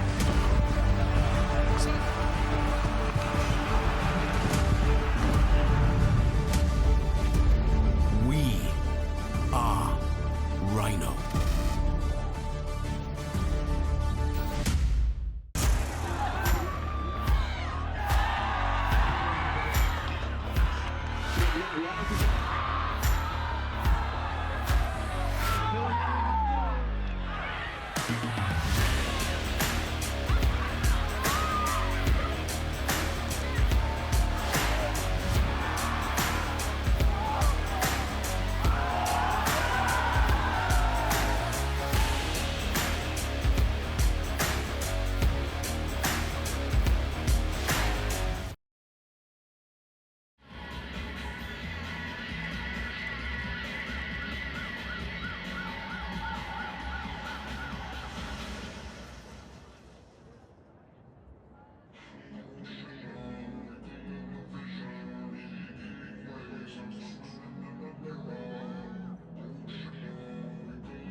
Welcome back to National Collegiate Rugby's Collegiate Rugby All-Stars. It is the Florida All-Stars versus the Allegheny All-Stars.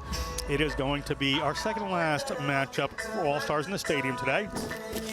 One more, and then we will go to Rising Stars tournament play. It is going to be Allegheny in the black and yellow to kick off. And in the black and dazzling pink there with ball in hand are the Florida All-Stars on the move. Ball turnover quickly by Allegheny. Quick break there by Allegheny. Both teams are 1-1. Into the tri-zone they go. Allegheny 5 points to the good very quickly. Yeah, that was aggressively quick. I mean, we're not even 30 seconds in, but it's just because of a turnover there right from the jump, a mishandling from the Florida All-Stars, and then the heads-up play. They just get caught sleeping a little bit, and they just don't fold very quickly. So then the number 21 Weber is just able to have a good heads-up play and round the corner. That kick is no good, so we're going to remain at 5-0 here as we're just a minute into this.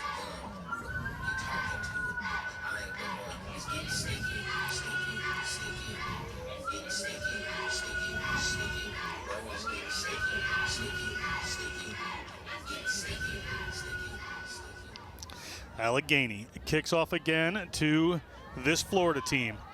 They're up 5-0. Florida now gets a little further out. They're outside of their 40-meter line, looking for some runners here.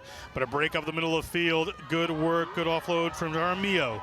Gets it out into the hands of a waiting teammate there. That is Amelia Cutshaw. And Amelia Cutshaw, the sophomore from the University of Florida, is going to touch down for 5 points. We're all tied up. The Florida side made some oranges out of orange juice there. Right there, we just see her, she called for them to come around the side, Jaramillo. And then just the pin and pass, the 2 hands on the offload, and then Cutshaw just cuts right through the defense there. She kind of brought some heartbreak earlier today with her stellar speed and her ability to find space. So that connection might be what Florida needs to get them through this game.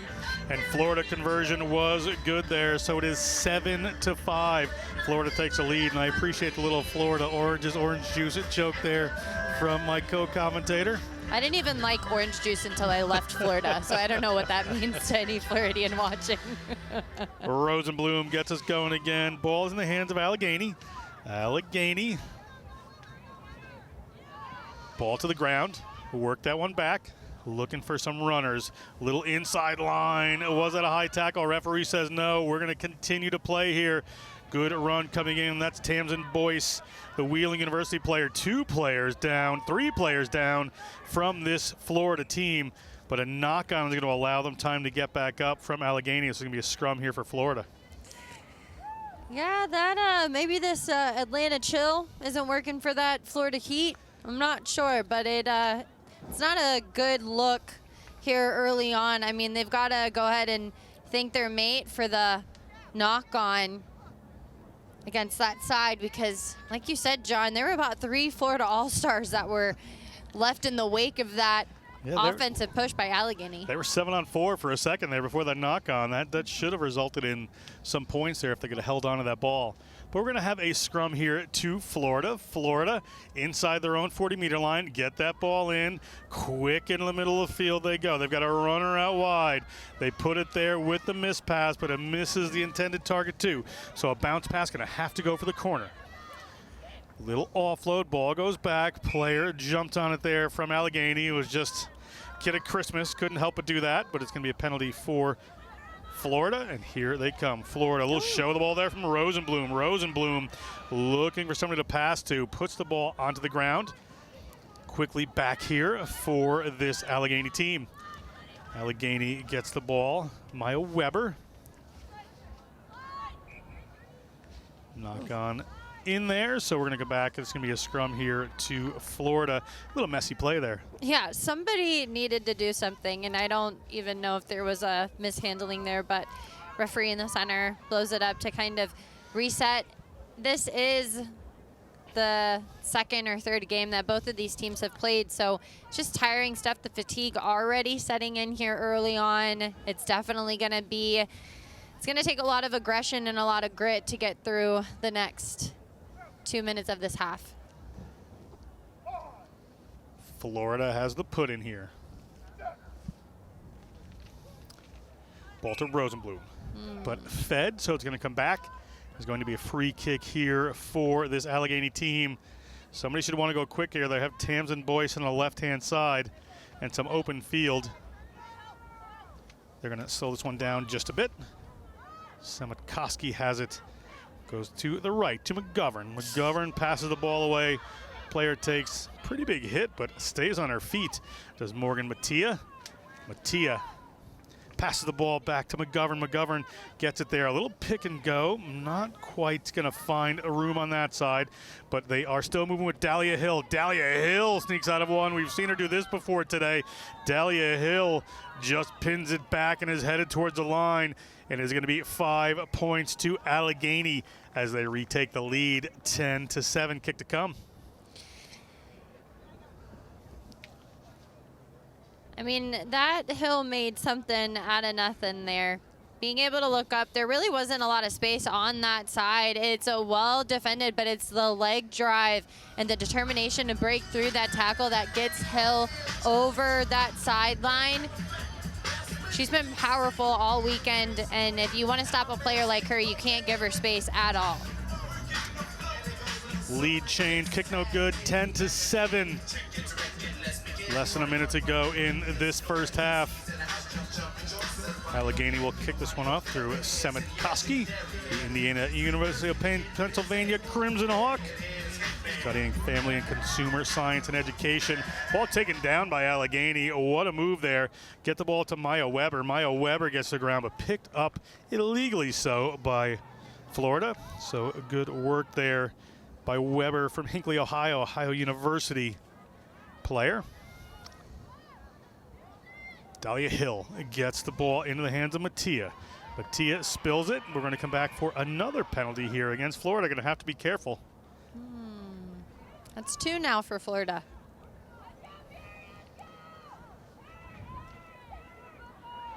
Quick tap taken. Player is completely isolated here. Going to have to keep her feet there, Semitkoski.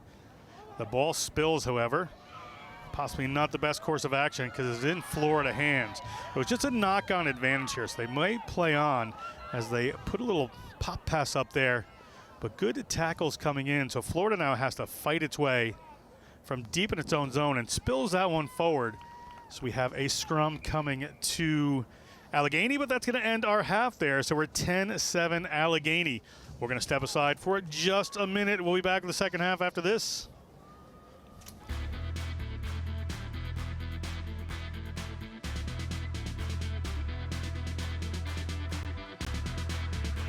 Let's get ready. Major League Rugby is now. This is the moment we waited for. Everything you want is right here. We gon' give them what they came for. We gon' take it up from last year. The Rugby Network is giving you all the free MLR content you want, live and on demand. Never miss a hit, never miss a try, never miss your team. MLR on TRN. Never miss a match.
Welcome back. It is the end of halftime, 10-7.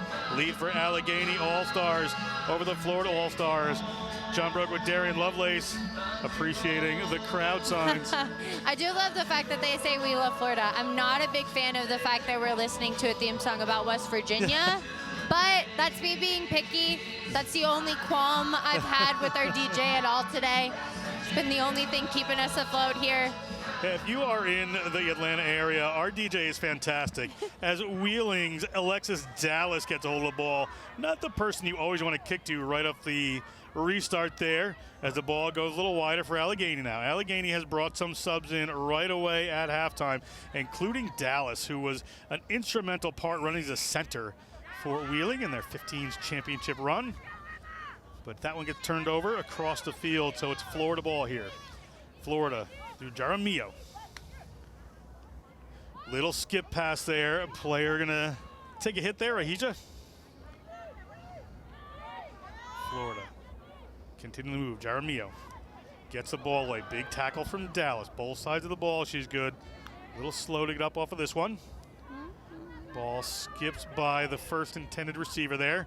Looking to take the corner are Florida, but taken down by the ankles. Player coming in and over for Allegheny. Powell, and penalty for a player trying to defend that coming inside. So Powell gonna have to take this from the mark according to the referee. I think that's referee Pete. He's a little picky. Darian's friend Pete. And it is Taylor Powell from Indianapolis. Puts that one to the ground. A little pick and go around the side here. Allegheny getting driven towards the touchline. Having to come in and clean that one up is Mattia. Now the ball is to Scabolini. Middle of the field they go, Powell. Powell goes to Dallas. Dallas moves that one out to the speedster Boyce. She hasn't had a lot of room today. Gets caught that time. Player from Florida knocked that one forward.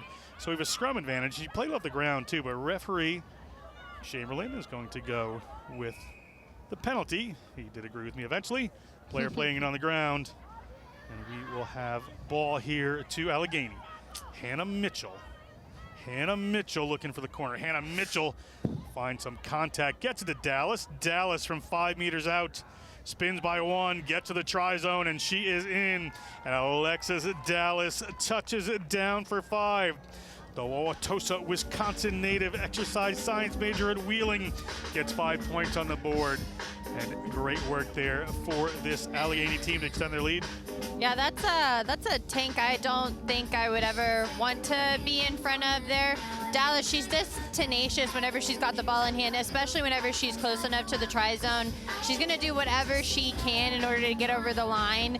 And just the patience for her to kind of work the fend, work the body to get over top so that she can make sure that she gets that try for her team. Allegheny is just really looking like they've got a lot of energy. They still have a lot of speed. Florida looking a little flat here, kind of living up to their geography right now. So hopefully they can find a little pizzazz, add some energy back into it, find it maybe somewhere in Smiley or Jamarillo. Kick from Allegheny. Allegheny up 15-7. Florida, plenty of time here. Working the ball back the same way on the field. So Brannon takes the hit. Gooding gets it out a little wider, but it went forward. Dallas was there to make the hit, but doesn't have to. Cool. So we are going to have a scrum here for this Allegheny team just outside the 22. Yeah, and like I said, things are just getting caught a little bit flat there for Florida, just taking it right into the space where Jamarillo just didn't do them any favors. It puts the team under a lot of pressure. It doesn't allow for the space to develop, and because of that, Allegheny get rewarded with a very good scrum just right on the 22-meter line. Dallas is in the distributor role there. Scrum half roll, gets it, comes across the back, gets the pass away. Another little move comes out there. Allegheny gets pushed back. It was Annabelle Shim that was in there earlier. Now they have to work back on it. It's Florida ball. Florida hauled into touch. So it is going to be a line out here for Allegheny. Very lucky for them, as Florida could have made a big break there off that mistake, but instead it's going to come back and be an Allegheny ball. It was just a little bit too close there to the sideline. We've talked about how that sideline defender is the one defender 100% on the tackles every single time. So as soon as you start getting close to that, even off of a turnover, you have to drop the shoulder and work your body back in. Ball up in the air for Allegheny. Emily Dobransky takes it. The pass goes over the head of some players. Tamsin Boyce. Can't get room for herself, but gets the ball the way to Hannah Mitchell. Hannah Mitchell hands off a couple and gets to the 40-meter line. Boyce comes in, the Irish player comes in and plays that. Alexis Dallas with the skip pass there. Alexis Dallas opens up the room on the outside there, and Annabelle Shim trying to work her way through. Ball comes back there to Hummel. Now it's to Alexis Dallas. Alexis Dallas hands off the first, hands off the second. She's looking towards the try zone, and Alexis Dallas just toying with the player in behind her there. Touches down another 5 points for Dallas. You can see both biceps go there. Dallas, maybe the reason why she's called that is because everything's bigger in Texas. I'm not sure, but she's just always got big energy. Anytime that she attacks the line, it's just ferocious. She does a really good job of maintaining her body height. And here's what I love is that she's not fast, but she works hard. Even as she crosses through the line, she doesn't have much ground to cover there, but she makes it look easy. I don't know if she was toying with her so much, she was just trying to get to the line. But that's 2 now for Dallas. I did run into her between games. She's a lovely person, and she just said to me, she's like, oh, I forgot what sevens was like. She was in the whole 15s campaign, and they're just about to head off into the 7th season, and she remembering how much energy it takes to get through 7 minutes of rugby sometimes. Dallas, we are with you. Every single 15th player transitioning from 7s has been exactly where you're at. We get it. 22, they were good with that kick, so 22-7. Kick comes up from Allegheny, bounces back their way into the hands of Hannah Mitchell. Lucky bounce off the ground there. It's going to be Powell. Steps around one, Taylor Powell. Ball in the middle of the field to Dallas again. Dallas puts it to the wing to Annabelle Shim. Shim looks at the corner, comes back, gets the ball to Dallas. Dallas has ball in hand, a couple of defenders around her, and hands off the first. Looking for somebody to pass to, gets it back. Did it go? Not quite. It was a knock-on advantage here to Florida. Tackles coming in. Will there be enough of an advantage here? Referee said it still holds. Players in and over that one. That's Powell. Can't get a hold of it. We're going to come back to that scrum. Nothing really happened. So with no time on the clock in the second half, it is going to be scrum here for Florida. Up next, we're going to have Great Waters versus Midwest. And then possibly a big interview coming up. And a little break before we go to the reseeded Rising Stars games. We're still waiting on word, so we won't tell you who our special guest is, but just know that she's very special if she does come on here. She certainly is.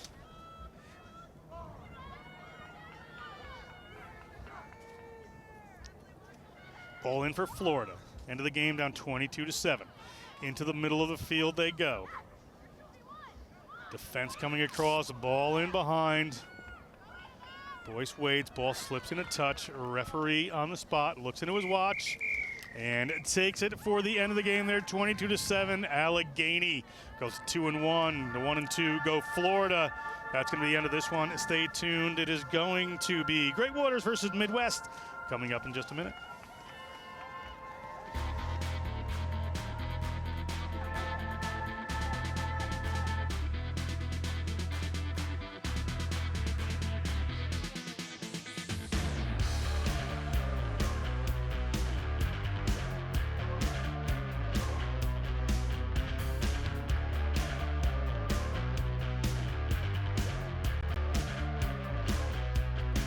Let's get ready.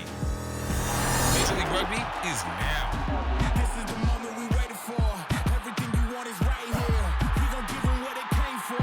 We gon' take it up from last year. The Rugby Network is giving you all the free MLR content you want, live and on demand.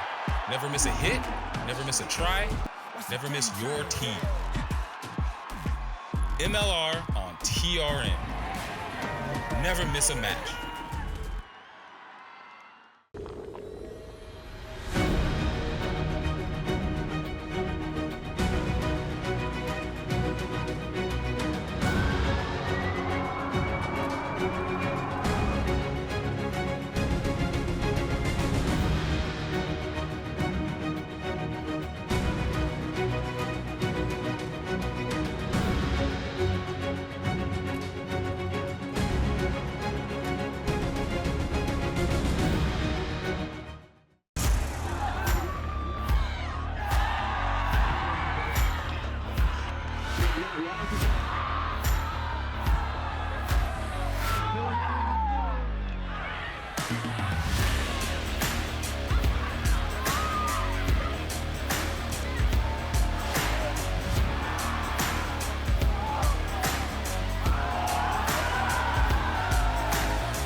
Since 1979, we've been searching for perfection. We've been thinking, sketching, and designing.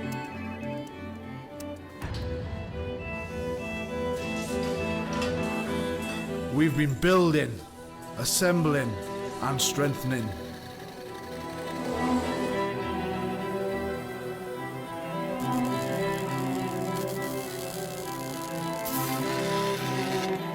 We've been cutting, shaping, and painting.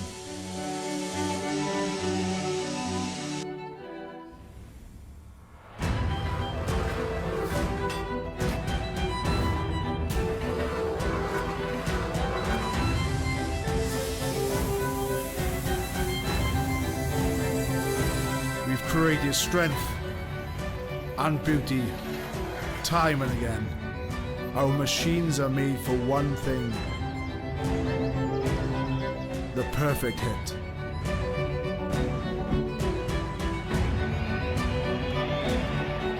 We are the crouch. We are the bind. We are the set. We are the squeeze. We are the hit. We are Rhino, home of the scrum.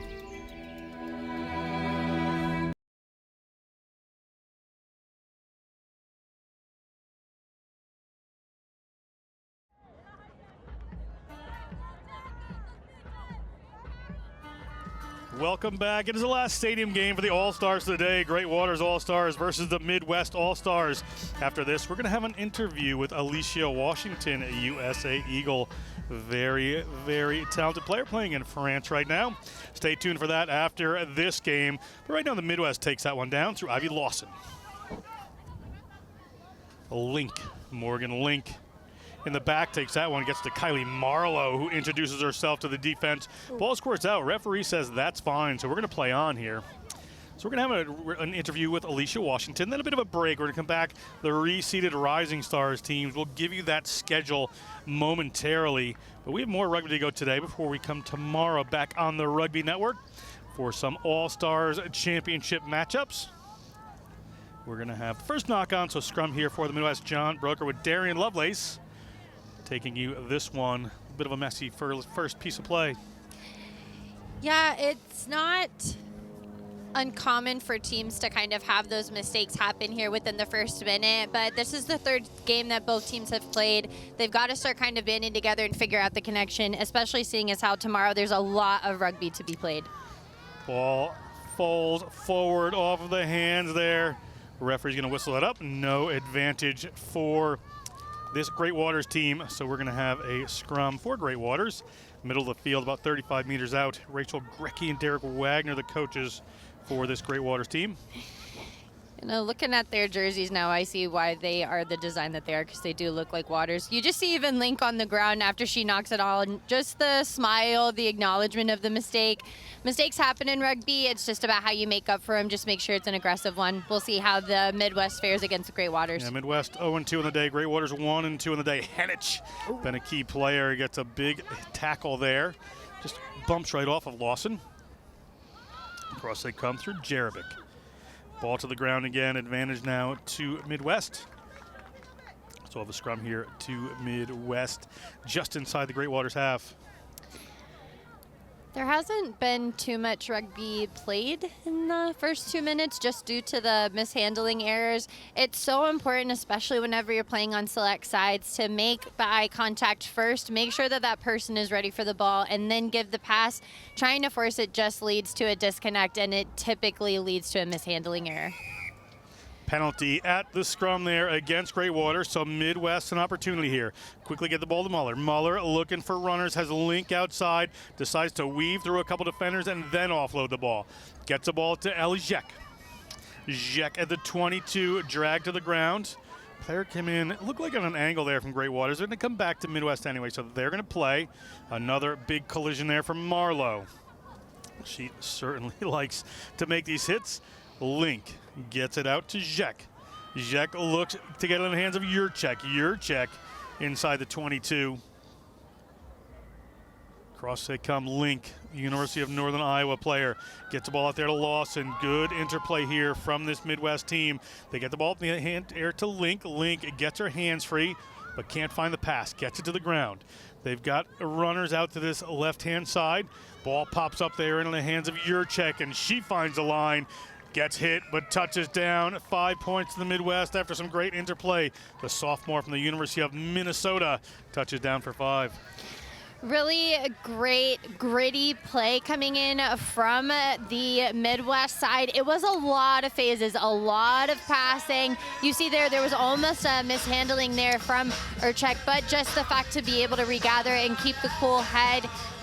The thing is that with the Midwest, they sometimes do a little bit too extra. It would be nice for them to just let the ball do the work rather than taking it into contact. They've got speedsters. They have people who are able to finish the job. You don't want to tire yourself out too early because Great Waters does have the capability to come back. 5-0 kick, no good. 3 minutes to go in this first half. Ball in Great Waters' hands. Midwest takes the early lead. Cross they come. A little sideways running, so not opening up a ton of room there for Benke. Pass out from Olivia George. Player in the middle of the field is the last one in the offensive line there. So not too much room. More defenders and offensive player here as Caitlin Kai tries to turn the corner on Link. Link does the hunting, takes her down into touch. Going to be a line out here for Midwest. I will die on this hill. If you see a sideline, you should treat it like it's the plague. Run as far away as you can from it. We've seen time and time again people run to the sideline to get the space, which you should. But the moment that you realize that you're far away from your support, cut back in, find it again. Running to the sideline really is only going to get you into one certain position, and that's going to lead to a turnover in possession. What's the Roz Chow? It's lava? Yeah, I had to run a lot of sprints for some people running out of bounds. It's traumatic. Out of bounds is into the lava. So a big break coming here from Great Waters. Roz Chow, great coach, CRC champion coach last year. Here to do some scouting for NCR. Tackle inside the 22. Cross the 22 they come through Olivia George. But good defense here from the Midwest to keep them stuck, this Great Waters team, deep inside their own zone, middle of the field. Ball bounces. Not what you want there. Kai has to pick that one up. They're still inside their 22. Was that tackle high? I think the arm just slid up a little bit there. Great Waters need a bit of go forward here. Is this the break? Across the 22 they come through Chamberlain. Ressa Chamberlain. She is trying to will herself forward out of that tackler's hands. She's able to keep playing, but a referee says she threw it forward. Just unlucky there. She probably could have just gotten up. She wasn't really held. Yeah, but I think, too, the referees have been pretty big about releasing the ball and then getting back on your feet. So that might have been why she was so quick to drop the ball. Chamberlain, I don't know, it's kind of a gray area. Referee has whistled as a change coming in. Or they're calling for medical potentially. Referee is saying there might have been a player. It took a knock to the head there. Looks like Olivia George. Or possibly this player coming across field. George might just be down there. Look at the wrong person, so apologies to George. Muller is going to come off for a little head injury assessment. Player must have seen Emma Muller take a bit of a knock there, the senior from the University of Wisconsin. And that's kind of what we were just talking about there. The release looked pretty clear, and it looked like it didn't go forward, but we are not the ones who say the rules. We're not the ones who tell the ref how to rule their own game. So it's going to be a knock-on that's going to go in favor of the Midwest. Player safety critically important. Ball coming in here from the Midwest. Link moves it in the middle of the field. Yurchek moves it out again. They're not getting too much width. Jillian McCrae takes that one into contact. They're back looking for Link. Link looking for the corner, cuts back in and goes for the kick. There is no sweeper defender in behind there. So if Link can win his foot race, she'll be pretty pleased, but she's got Henich to deal with. Henich picks the ball up at her own 5-meter line, and Link promptly takes her to the ground. So now we have a return kick here from Great Waters. So not typical sevens tactics. Creeping in a little more to the game right now as that one goes towards touch. Who hit that? Referee spots it. It rolls in a touch eventually. And that's going to be halftime. 5-0 is the lead here for Midwest. We're going to go back with second half action just after this.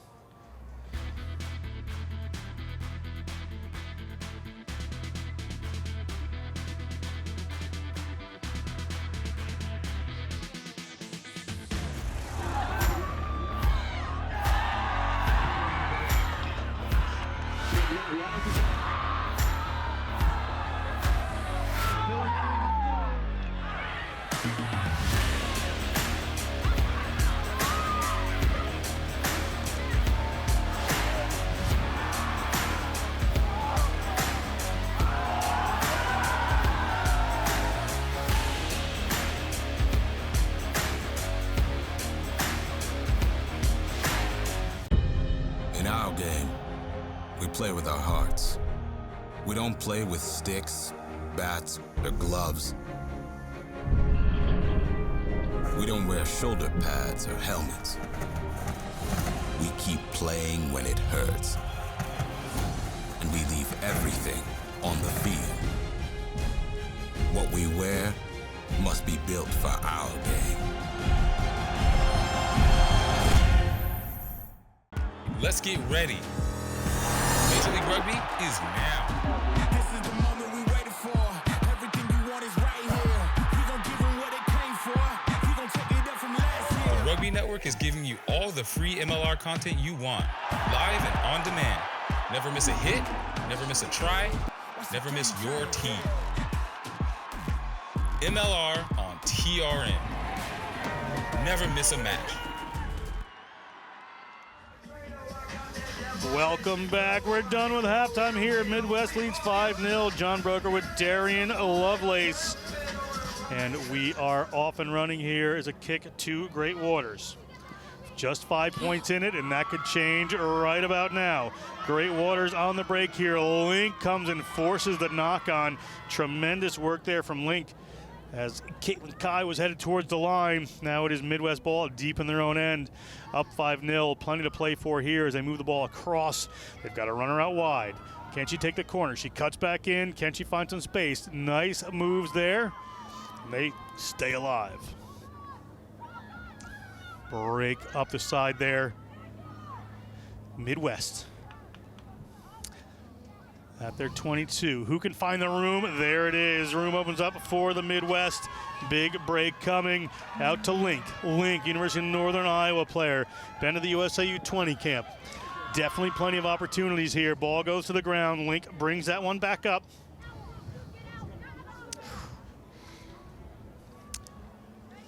I'll tell you what, Dam just did a darn good job after that chase, but it looks like the Midwest is going to score again. And it comes back to me at Yurchek. She takes a shot there, but she's going to touch it down. So Yurchek gets the eventual try there. Great work by Yurchek to finish that one off, but looking very good.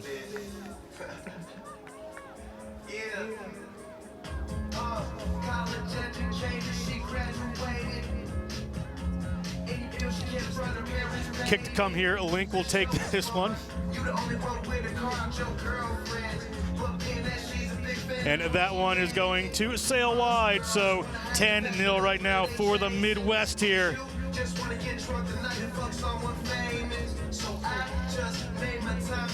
Again, we're going to have Alicia Washington after this game for an interview here in the broadcast booth. She's done some pretty cool things, I guess, in rugby terms. No Darian Lovelace there, but she, Yep. you know, she got her moments.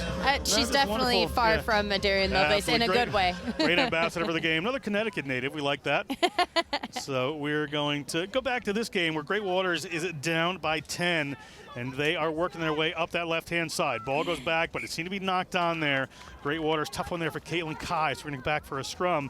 Every second that ticks off the clock here works in the favor of the Midwest at the moment.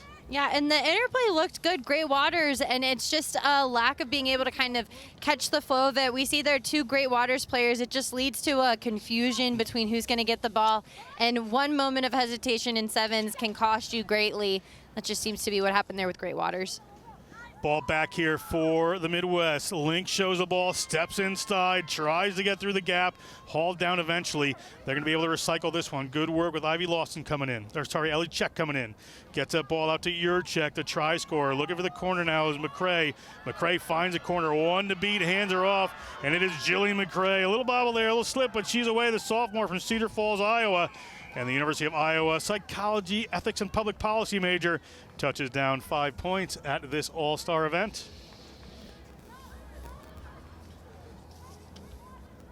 And just the tenacity to go back, regather the ball, and then look up and just back yourself, back the speed, get it behind, and then here's what's awesome about that is the fend and then the finish there, being able to just dish it and then finish the job. Great Waters now is kind of putting the nails in the coffin against this, or excuse me, Midwest is putting the nails in the coffin against the Great Waters side. Just doesn't seem like the Great Waters are going to be able to band together and be able to contend with them. 15-0, that kick is no good as well, so we are going to have time to roll on here. 3 minutes to go in the second half. Then we'll have an interview with Alicia Washington, and then the reseeded Rising Stars, Rugby Northeast versus Mid-America. Eastern Penn versus Upstate New York, the Snow Leopards, North Atlantic versus Great Waters, and Mid-Atlantic versus Allegheny. But right now, Great Waters All-Stars looking to make a break here, and that's Toby Dam. Toby Dam makes some ground, gets across the 40-meter line from Marquette University. Pushed backwards by this Midwest defense. Great Waters eventually going to come back. No advantage gain. Scrum Great Waters just inside the halfway of this Midwest team. I've got to say, though, Toby Dam has been extremely impressive in her defensive efforts, and it's nice for her to finally get a hand on the ball and be able to attack. It's just an unfortunate mishandling error that we've seen time and time again from Great Waters in that second receiver zone. Just looks like if the second person who's set to receive the ball would just take one extra step, then they'd have a lot more real estate. Great Waters, little break around the side here. Handoff from Magsino. Spilled it forward again. Just unlucky for this Great Waters team at critical moments. So scrum for the Midwest All-Stars coming right now as time continues to wind down, 1:45. Yeah, and sometimes if you know that the team is just not connecting well on those offloads, sometimes it's important to just not push the envelope, right? Get your body down, reset it. We haven't seen a lot of contest from the Midwest whenever it comes to ruck time. So being able to set the platform, get your friends on their feet should be the tactic for the Great Waters team. Midwest Link puts one in behind, so the foot race is on, and the territory game as well. Even if Great Waters comes up with this, they have a lot of distance to go with 1 minute and 10 seconds. So they're behind by more than 2 converted tries in their own zone, getting pressure on them. We've got an advantage right here. They've reset, and it is in the hands of Lauren Henich, who's been, as I keep saying, fantastic. The University of Illinois Chicago player. That ball goes out just a little wider there to Dam, but she has a lot of room to go. She's got 3 defenders chasing her, and one looks like she is going to catch her, as it is Maya Yurchek. Yurchek just shuts her down, but the ball goes back to Henich in the right place at the right time. Link on the chase. Henich at the try line, slides and gets it. Henich takes a tackle, but the Chicago, Illinois native and integrated health studies major touches down for 5 points late in this matchup. I tried to hold my breath through that whole passage of play, and I about passed out there. Dam does a good job of keeping her feet. I talked about her earlier because of her work rate and the smarts that she has to be able to be patient, wait for the right time to give the ball to Henich. And Henich, she's been there time and time again, able to go ahead and be in the right spot at the right time. It's about time that she gets her reward of scoring. Looks like that conversion is no good, and referee has gone ahead and called that game. So we're gonna keep it at 15-5, where the Midwest did take the win over the Great Waters. And that is going to be that. Midwest is going to win this matchup. So we are going to step aside for 30 seconds, have an interview with Alicia Washington, USA Eagle great. And then we're going to come back a little later with the Rising Stars reset. So we'll step aside for 30 seconds. We'll be right back.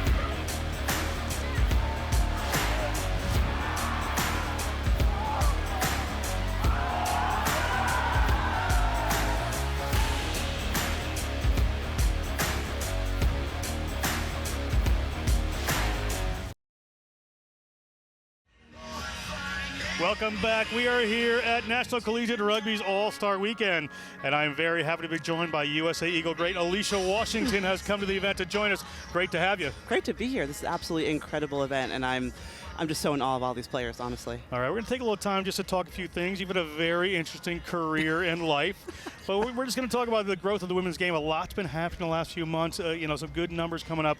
What's your take on it? The growth is absolutely amazing, and I think coming from where I also played club sports, as that's where I started my career at the University of Connecticut, a wee 17-year-old Alicia, and just seeing that there is an all-star event in January where it's so well attended, the skill is just so high. On top of that, I know the Women's Elite Rugby League is popping up this year, and I'm really excited to see their branding that's coming out soon, hopefully soon. And obviously USA Sevens is playing this weekend. It just feels like a golden age for women's rugby, especially. And numbers are rising. They're talking the Alona effect and other things. So oh my more goodness. players are picking Thank up God the game for the all Alona over effect. the place. Yes. I think it's a lot more than that, but certainly a big jump there is coming on. And this venue and this event right now are just fantastic. Oh, absolutely. This venue is absolutely incredible. When I'm looking at what college-age Alicia would have loved to play in, it would have been this stadium, where the turf is amazing, like the sun is shining, and having come from Connecticut, you don't play rugby in January. Like, this is definitely not a thing. So I'm just really excited for these players, for the coaches, for the refs. Like, all of this helps grow the sport so much, and this is what we need in America, so we can hopefully catch up with those other countries, especially when we're hosting home World Cups in the next few Coming years. Up, 31 and 33, exactly plus the Olympics that. in 28. So exactly that. Going on. Like, right now is the time that we need to be preparing for being on those world stages. And I think venues like this and the work that NCR has put into collegiate rugby has been absolutely incredible. And you've had, as you said, Connecticut native, so we're going to talk about that in just a second. But now you're playing in France. You played in England. How is it in France? Absolutely. Oh my God, c'est magnifique. It's absolutely Learn French in a hurry. Yes. It's absolutely incredible. Especially where I am in Bordeaux. Shout out to all my teammates. Ma Didn't bring us a bottle of wine, by the way. No, so sorry. Next time for sure. Shout out to all my teammates who are playing this weekend. But yeah, it's been an absolutely incredible season. So far, touch wood, we're undefeated. It's been a really great year, and just learning some, French rugby jouet from France has been an absolutely incredible experience. And you just see that you can play open and loose, and it's not just reserved for sevens, that you can bring that open, loose offload game into 15s. And I think those players are exhibiting that today, and that's what I'm learning a lot from the French squad. So you're recommending people go play professionally in France if they get the chance, because it's going to be worth your while and pick up some new skills and have some fun.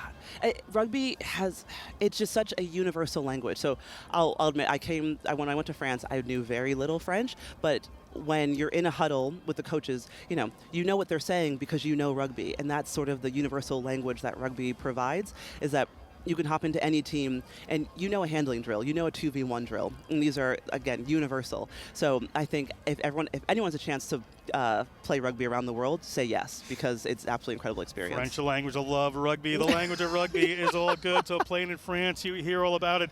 So one more personal question: Connecticut native, New Haven area, favorite New Haven pizza? Ooh, bar. Controversial. Not a local, but that's a good call right there. If you're in New Haven, Connecticut, come call us. We will take you out for some of the best pizza in the world. Absolutely. If you're there, fantastic. Thank you so much for joining us. You're going to be here for the rest of the weekend. Hopefully we'll talk to you again. Great. Congratulations on France and all the other great work. Thank you so much. Appreciate that. Thanks.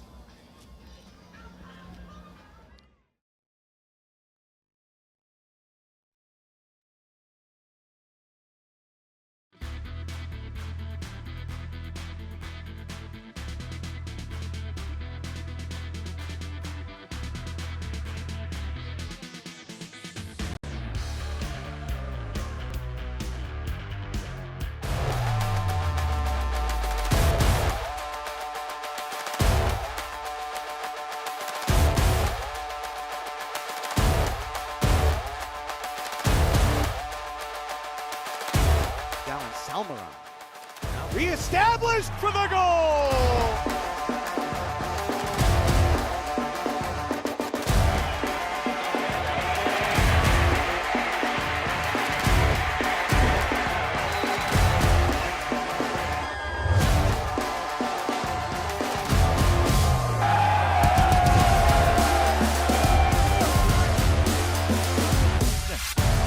comes. Barry fires. That's his sweet spot.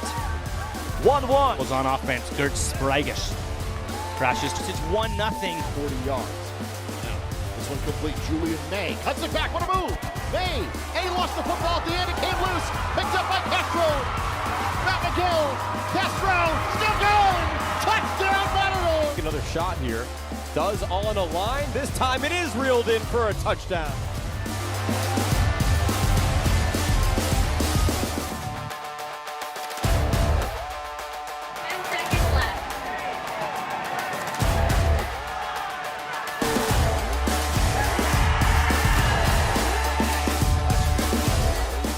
From the far side corner is true. It's Adeline Prestridge. Here come the Aggies. Oh, he posterized him. Oh! Jackson hoists up a shot off the rim. Shaw for the win. He got it. He got it.